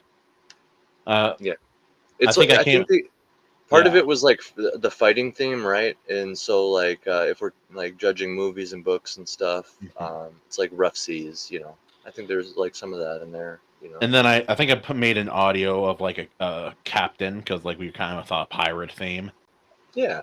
And on the Iron Seas. It all just kind of came together pretty organically, to be honest. It was like me, Kahuna, and Joe at first, and then once Evalie got on, there was 4 of us all brainstorming. Had a really good fit for a while there, but things change. All things come to an end at some point. It's all part of the creative process. You all are just kind of coming to the same conclusion together. Yeah. Absolutely. Sometimes it's me, a guy in an otter suit, and AC talking about Nosferatu and vampires. Sometimes it's me and Joe screaming about dumb people with relationship problems and drama on the internet. I love this show so much. Holy shit, that's the best. I should clip that. Okay, so I got this thing. That's so true. Here, check this out. Let me know if you can hear it. I do hear things. I hear things. You hear things? A lord Oh, above boy. waters.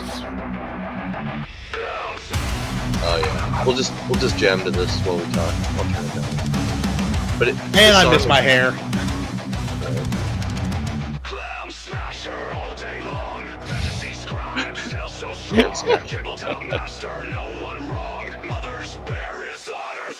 They bear your otter throng. Bear the otter throng. Oh my god.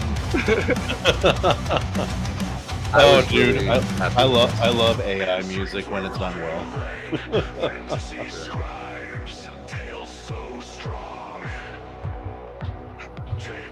Tabletop music.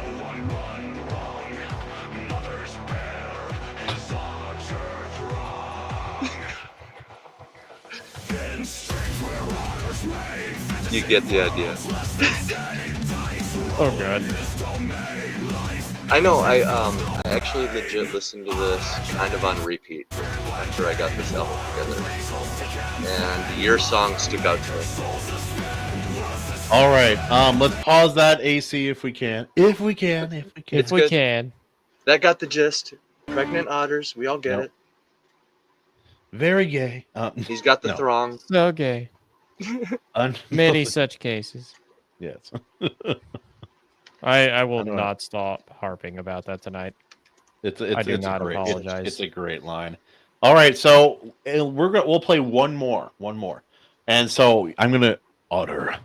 I present you with a choice. Yes. To be furry or not to. No. Do you want me to play the General Kerst narration by Sonnet or the Curse of the Star Wraiths trailer by Sonnet? Oh. I'm gonna lean towards the General Kerst narration because one, his Kerst narration is spot on.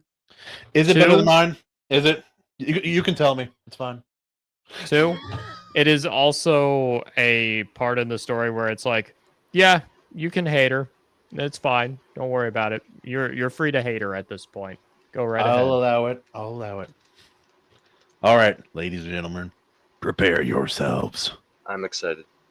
Shoutouts to the lurkers. Also, my body is ready. You guys are awesome. Oh, but now it's time to finish what you started. Take my life, and you shall have proven that you are indeed my better. Or perhaps you would like to take something else of mine? I will not freely give you my body, but that doesn't matter. You will first have to drive me to submission. I shan't go easily, but I do not doubt you are quite capable of overpowering me. Come now, Zolan. You've got the strength in you, and you have the magic of gods at your disposal. Take what is yours, and demand all the consequences. It is not my choice, nor those who stand against you. You are a sorcerer, and it's unto your whims that the world should yield.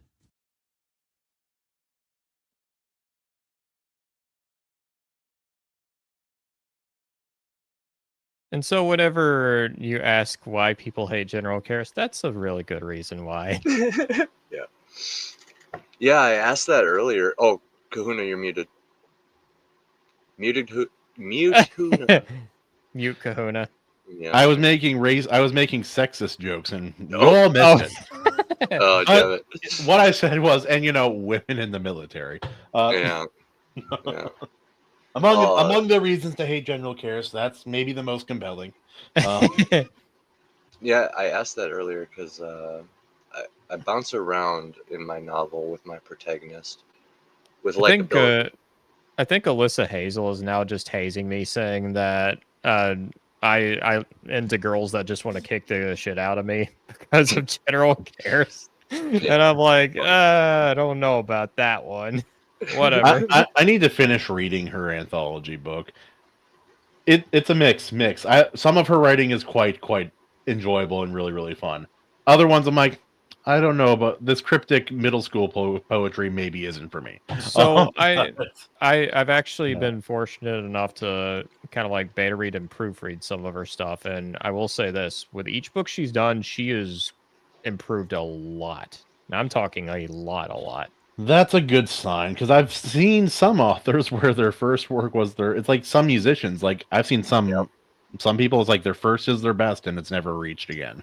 I've seen And this is one thing I try to avoid being as an indie. I've seen so many indies where it's like people criticize, and it's like they'll either take the info or they'll try and justify why they were right in the first place, and they don't learn from it. And I'm like, I'm trying to avoid that because Not good. I see them go with extra books and they are making the exact same mistakes they made beforehand. I'm like, you're not growing, you're stagnating. Doubling down. Yeah. Stagnation happens to the best and Oh, often dude. the worst of us. I got super nervous this week because I saw Tim McKay was offering a free chapter edit, and I was like, "Well, my book is currently on my second pass." My dogs are barking. Give me a sec. Okay, so I'm currently on my second pass of editing of my book, and I was like, "Huh."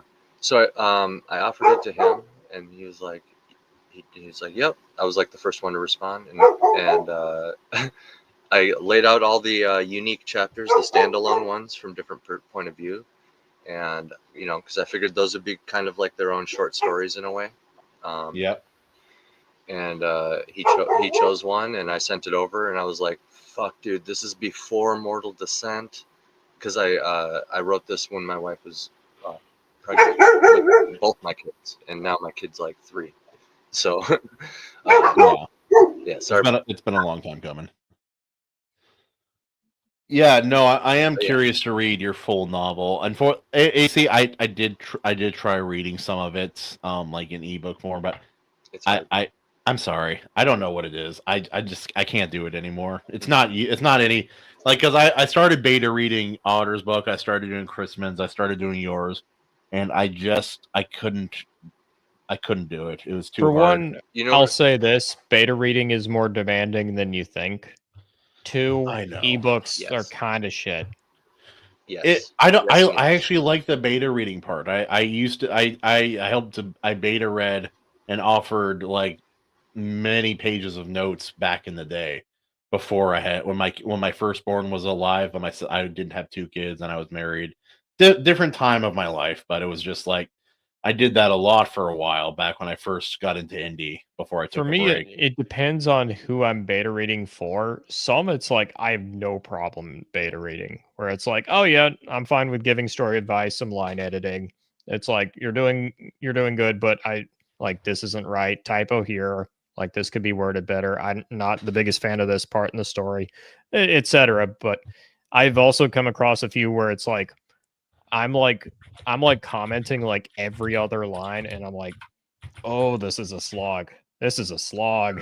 After a while, you're like, I don't think I like this book. Yeah, you got what you got to do. Okay, so my wife being an editor, I got to look over her shoulder a couple times, and I realized, and maybe I'm off base here, but like in some of these situations, just for the sake of everybody's mental health, you almost got to pick your battles. So like maybe in that situation, you dial it back on rewording and like some of these other surface level things, and focus more on like grammar and like proper structure and stuff like this. That's exactly what I'm talking about. Yeah. Oh, only that, and it's still a slog. Oh my god. Yeah. Because I was gonna say, if you're like copy editing and like, you know what I'm saying, like, oh, what if you worded it this way, that kind of thing, instead of. But you're talking about technical stuff already. There's 2 or 3 cases where it's like this is actually a broken sentence. Several broken sentences. Yeah, like spell check, bro, or like whatever. Like I know what you're saying. 100%. Also, our chatters are still funny. Eric Rand pops in. The viewer count keeps bouncing up and down because I keep looping through, being curious and dropping in and seeing shirtless Kahuna and then fleeing for my sanity. Randy Holcomb. Eric, maybe your spirit creature is a hummingbird. You gotta save. You're not allowed to leave, okay? My spirit creature is apparently a budding alcoholic. And then no haymaker for Evalie tonight from Eric. Unless I that was one of the first comments was an Eric Evaleighmusic dig. yeah, every time. Every time. He's Dark Evalie. He is Dark Evalie. Yeah. He's the wait, what's that term? Nega? Yeah. I have to be very careful saying that word on I was about to say. Careful, Kahuna. You're gonna be awesome, dude. Oh man. Oh, but the reason the Tim McKay stuff was relevant is because the guy read my book on Amazon, and he's a pretty prolific and well-read and educated like author and person, and he gave it like one of the best reviews I got, and it was like glowing, and the guy was basically saying like, yeah, like this is like he was just saying how great it was and stuff, and I'm like, I didn't know if he was pulling my leg or what. So sending him like something I wrote prior to all that, it's like, okay, well, 100% it's going to be like more rough, right? Because you wrote it before that. In fact, my novel was like my first real, I did a lot of writing back in my day, before music, but like the real deal, right? You know what I mean, Otter, like with your first book. It's like the real deal, like this is the thing. It's also the case where it's like you've probably written stories before, but this is the first time where your writing's really being put to the test. Yeah, it's actually being seen by people. It's also being edited. Yeah. People are giving legit criticism, and you got to learn how to deal with it. And it's a legit person too. Yeah. It's a legit challenge too.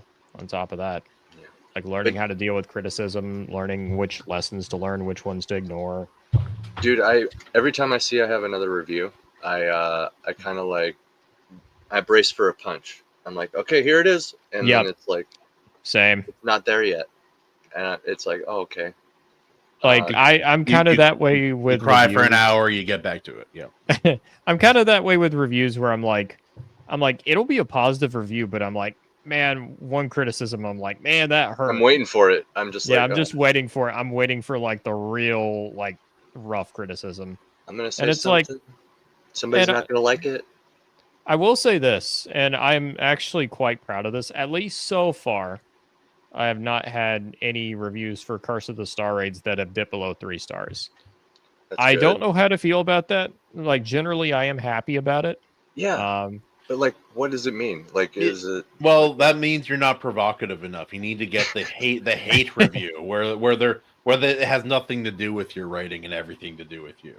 I need to try and convince Erwin, the author, to read my book or kind to of poke him. He did. Go poke him a little bit. I think just poke him a bit. I think that's pretty generous to believe he can read. Well, he doesn't. He just buys it and then reviews it. He doesn't even buy it. Well, you have to get a. You can review without. You can review. Without being without anything. Yeah. Okay. There were reviews for the 5th Stormlight book by non-early copy receivers before the book even released. I remember it was a whole thing with like the Black Crown. It was like there was like Erwin and a few others who were like reviewing it and like basically slandering the book without even having bought it. Yeah. I'm like, this doesn't surprise me. I thought the Black Crown is such a good book too. Yes, really John, I'm actively jerking you off, but it's a very good book. It is a good book. It's a very good book. You don't become mayor of Orc City for nothing, for no reason. But yeah, like I thought for some reason Amazon had a pretty tight hold on, basically only allowing people who bought the book at this point. Because I tried to review Black Knight's book on there a while back, and they just straight up said no. I was like, I literally read it. I know the guy. What do you want from me? And also, still saying no to me. So. Eric Grant, this is like saying the worst thing she could say is no. No, it is not the worst thing she could say. It is far from the worst thing she could say. Prepare for the worst, hope for the best, learn from it all. Yes, that is the generally good thing to do. Also, it is still going to hurt, but it is like the best mindset to go in with. It really is. That's what I was talking about, bracing for the punch. Yeah, like, I'll cite Michael Moorcock. I'm paraphrasing here, but I distinctly remember him describing himself as a bad writer who just likes writing books. Blasphemy. And it's like, you describe yourself as a bad writer. It's like, just as long as you're pumping out books, that's what matters, and you're doing the best you can with it. And I mean, I'm not sure. I'm not 100% sure, but perhaps Tolkien might have referred to himself more as a linguist, right? And then like somebody like Lovecraft might have maybe had the secret passion for poetry or something and viewed themselves more as a poet, Have you guys I kind of have my foot in 2 rings myself as a musician and an author and stuff. So it's like, what am I really? You know. You are who you choose to be. At least that's the message of the Iron Giant film for children. Let's see. Eric Grant, the worst she could say, haha, nice try, idiot. I don't even talk to women. Oh, and Zakona. My first review was 2 stars. Oh, they liked the writing but hated the MC. Hey, that's honest at least. I don't know if it deserves 2 stars for that, but hey, at least they're like no, the writing. There are certain, like, think about this. Like, AC, you've read Red Rising with me, like at least one or two of the books. Yeah. Otter, did you ever read Red Rising? I have not read Red Rising. Brother. Oh, you gotta. Oh boy, we got the final book in the book club. You should jump in on that one. I'm yeah, scared we'll be doing the Morning Star here at some point. I just have to figure out my schedule with the kids. I gotta get a Bluetooth earpiece so I can listen to the audiobook in a comfortable way. It's my favorite series, straight up. It was like almost tied with Stormlight, but like it's like I describe books that I really like and describe books that I've given 5 stars, and then I'm like, and then this book is my favorite fiction book of all time. Period. Full stop. And and the book after that is maybe better, but not as preferred by me. Now, is it because of the MC? No, that brings me back to my point. I got distracted, but talking about Red Rising. Anyway, it's good. It's good. If you don't like if you do not like Darrow and his perspective, you will hate those books. Oh, okay. Because he especially those books like those, because they're written in present tense, first person. So even more so, if you don't like the main character, you will hate the book. And that's a huge definite. It's a valid criticism, even if it's not what someone wants. That's what I'm worried about. I completely hate first person present tense, but I am a little biased against it. Do you know? I know the reason why. Do you know why? Have you identified the reason why? I know it. I know the reason. I can give you a half answer. Kahuna knows already. Give me your half answer, and I'll give you the truth. Trying to think of the words to place it. Kahuna, I'm gonna guess. Is it another book? Kind of. Okay. I'm just gonna wait now. I've seen the trope in YA done a lot, and it usually lends itself to a very simple vocabulary that usually is not something I like. Mm-hmm. Yeah, that's generally the truthful answer. The truthful answer is that it's the most common writing style for YA fiction, and a lot of it's very bad. Yes. It can be done very well, and Pierce does it very well. It's considered for some reason easy, but for reasons that Kahuna for reasons that Kahuna just said, sure, you just say, I do this, I do that, then I go and I did, or a little easier, right? Past tense. I did there this. There are so many YA books that shit the bed with first person present tense. The amount many. That's the thing. You gotta you handle it with care. Like, sure, it seems like it might be easier, but guess what? A different perspective has a different everything. And it's also a matter of vocabulary, because I've noticed that as well. It's like, hell, even if I'm reading a book that's first person past tense, the vocabulary will usually be a little more elaborate, or it'll vary it up more when it's like, and this is also a YA trope as well. A lot of YA does it, and for fairly understandable reasons, though there's exceptions. A lot of YA, on top of having first person present tense, it's like they love to have extremely simple like prose, to the point where I'm like, I think a 3rd grader could read this, no problem. I walk over to the mirror and it makes me feel sad. So then I pick up my phone and text Emily. Bro, I read Fourth Wing and I'm like, yeah, a 5th grader could read this. So this brings me again back. Let me just finish my thing about Tim McKay. So he sent the chapter back and he gave it even more glowing review, just privately to me in the email and stuff, and I'm just like, wow, what the hell? So I don't believe that's even true. I'm convinced my writing is shit. So but like what we're talking about here, first person present tense, that's why it's relevant. That's what my first that's what my whole freaking 150,000 word first novel is first person present, and I'm an idiot who BookTube said you couldn't do it, so I'm just like, that kind of sounds cool, I'll do it, you know, as a challenge. For some reason I challenged myself with a 150,000 word novel in tricky territory, we'll say, but with the first person present tense. But like the present tense is so you don't know if the protagonist is going to die or whoever the narrator of the chapter is going to die. You don't know if they, because past tense presumes that they're still alive because they're telling the story, right? Yeah, or Yeah. in some ways, and Well, and not, there's a couple. not There's a couple. exclusively. There's a couple of rules about first person present tense that make it hard to, like, for example, if it's first person and it's present tense, you can't really trick the reader. Like if a character has a plan, you can't hide that when you're in first person present. But Piercebound does break that rule a couple of times.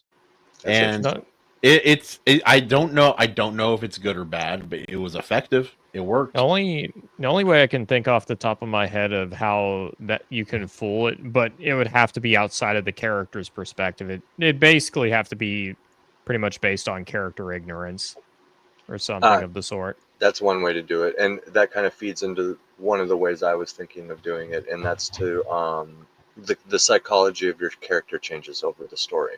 So in my story, it's like a negative character arc. I really like things like Attack on Titan, Breaking Bad, even Star Wars with Anakin Skywalker.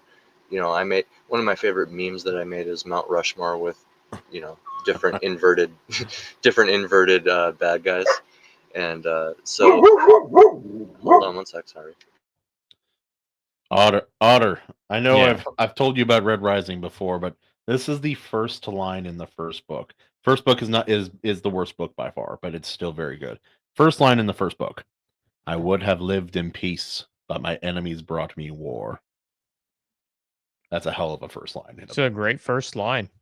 It makes you want to read more. First lines matter. I love Yeah, them. they do. And titles, they matter. And and it, like the language is it's understandable, but it's not it's not like 5th grade level, and the ideas are not 5th grade level either. Like some of them are stated simply, some of them are stated with a little bit more prose.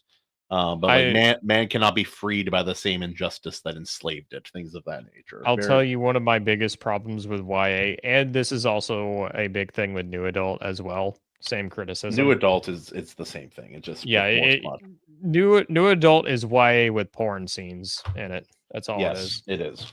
But YA, and not all of it, but I would argue a lot of it has the problem of, and I understand why, it's obsessed with school. So much YA is obsessed with school. It's obsessed with schools and feelings. Yes. And love triangles. That's another one. Oh God. Yeah. Well, it's like the internal ponderings of a teenager are not going to be interesting unless you are a teenager. Yeah. Or unless it's exceptionally well. Like Sanderson, he's Sanderson, so when he writes well, he writes well. Yeah. So there are books of his where it's like first person, it's a teenage girl. And my God, I thought it was really good. But it's rare. It's the exception, not the rule. I will have a hot take. I've read both Robert Jordan and Brandon Sanderson. In general, I think Brandon Sanderson is the better writer, particular for inner character thoughts. Oh yeah, by a lot. I think Sanderson is very good for it. There are things Robert Jordan is masterful at. I think there are very few people who can write magic and it's the way it feels and the way it happened. Like Wheel of Time, like you didn't get far enough into Wheel of Time to know this, but like the way magic is written in Wheel of Time is so bombastic and otherworldly and fantastical, but so visually easily understood. I need to get back into Wheel of Time. I'm so conflicted on Wheel of Time as a series. There's things I love about it and things I freaking hate. It just depends. It starts out rough and then it has really slow bunches later. But oh, hello. Speaking of the wife, I've heard the opposite too. I've heard several people who love the first book or two, and then after that they say it gets awful. Dude, The whole books. fan base is divided. I'll say, Otter. I'll say this: books 1, maybe even book 2, a little rough.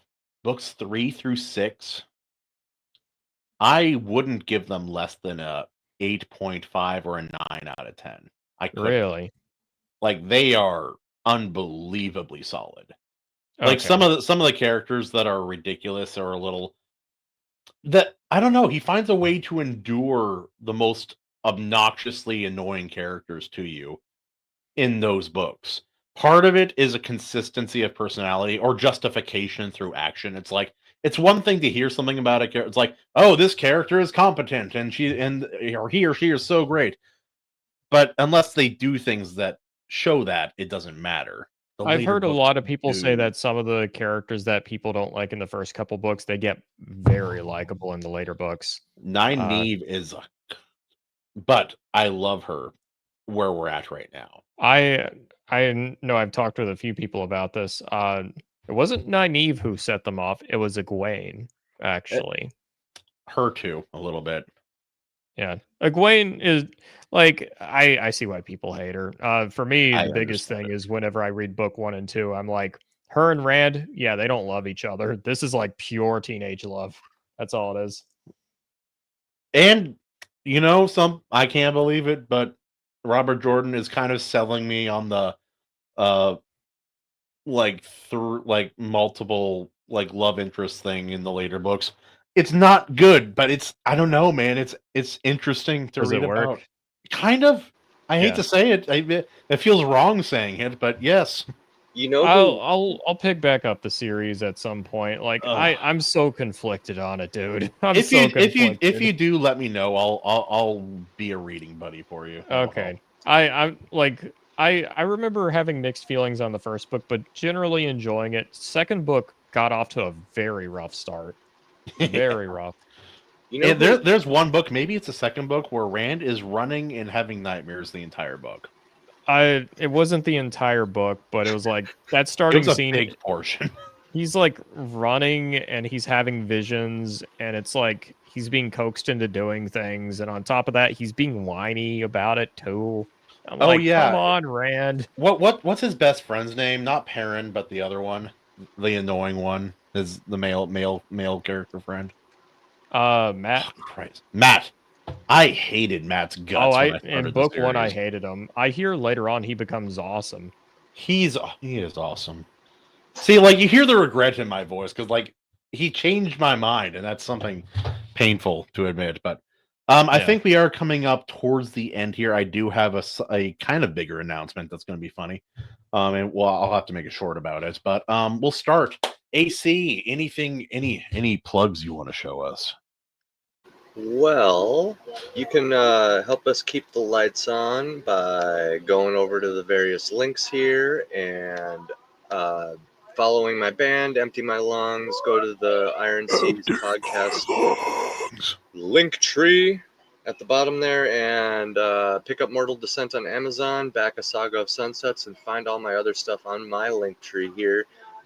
Don't forget to also check out Jarrod Christman's Missouri Breaks on Amazon. Follow his us all. band, his music. Check out his Spotify and his movie. Check it all out. Yeah, basically all the shows out. are in the description, but down below. But the big updates, I got some new stuff over here. I got a draw pad, so I'll be able to continue inking. Oh no, he froze. Uh-oh. The robot got AC. to him. The CIA doesn't want him talking about his draw pad and all of the phallic rocket ships he's going to be drawing on it. Okay, anyway. Otter, you have nothing coming out, so you have no need to... Yeah, nothing that's coming out here on Halloween specifically. Nothing we haven't talked... You do not have a second book, a sequel to your first book. Oh, he's back. Or... The anticipation is killing me. I know. Also, Eric Grant about Evaleighmusic is less equal than the rest. Can you guys hear me? I can now, yes. Now we can, yeah. So, I will be inking my Memory of Mortality comic, which the first issue is being finalized from Mark Hatherley. It's all paid for and done. He's just on like the last page. Then we'll do a cover and stuff, and all that's going to go on Amazon after I ink it. That'll be fun because it'll largely be me practicing my inking with my own comic and stuff. And over time, maybe I'm going to keep all the original sketches, and maybe I can get it like professionally done later on or whatever. Or maybe I can get so good at inking that I just redo it later. Whatever the case may be, either way, maybe you could lay your ink on other people at some point. Yeah, perhaps. But the goal is to kind of practice drawing, right? But aside from that, I got a couple more pages from Luke Stone on the way for A Saga of Sunsets. Also the new cover. So all that's going to be coming down the pipe. I'm going to be booking another podcast tour to try to promote that. So Lord Otter, if you'd have me back at some point, I'd love to come on one of your shows and promote that, talk books and stuff. Oh yeah, for sure. So I know this is a little unrelated, but as for so getting back into what I was talking about, so in particular for book 2 here around October the 31st, October the 30th, actually, I plan on doing a launch stream with several guests who can come on. Whoever wants to come on, pretty much, and ask the Otter some questions. Also show their own stuff. I might be in Idaho, but I might be able to do it. We'll see. It's basically going to be whoever wants to make it, whoever can. It's very much kind of like an open question like that. So yeah, so that's going to be the case for the night before. Also, Halloween night, I'm going to be streaming with Umbrella. I'm going to be playing some horror games. Going to be fun. Great way to celebrate the release of book 2 as well. So yeah, if you guys are interested, I know we haven't talked about it at all during this stream, but if you're curious what I do, Shadow of Twin Moons is coming out. If you like swords and sorcery, some cloak and dagger action, as well as some eldritch horror with your fantasy, I think this might just be the book for you. You can also find Curse of the Star Raids on Amazon, Barnes & Noble, and all the big retailers. And very soon, Audible. Very close. Now for me, partially in support of my friend, the Lord Otter. Yes, we are friends, despite the hateful nature with which we insult one another. A long time ago, when his first book released, years ago, like more than one, maybe not quite 2. 2 years ago, to be exact. I don't know how far back this conversation goes, but I put together a panel with Billy Bobsack, a whole bunch of people, and we talked about and discussed, maybe for an hour and a half, the Lord Otter's book, Curse of the Star Wraiths, Steel and Stormbright. And it's a very long discussion. It's a very well done discussion. The discussion was cut down and edited occasionally in funny ways by James Esparza. And that is going up on YouTube, I'm going to say this Friday. This Friday it's going to go up. And I'm doing this partially because it just should have been released a long time ago. But what better time than now to support the Lord Otter's second release? Here. It's going to be a great time. Here. All right. If that is all. Ladies and gentlemen, thank you for joining us here on the Iron Seas. I look forward to seeing you. No, not you as in the general audience that you are a part of, but you sitting in your couch specifically. I'll see you next Tuesday at 6:30 PST, the Lord's time. Thank you for coming. God bless you, God bless our guests, and have a Merry fucking Christmas. Woo!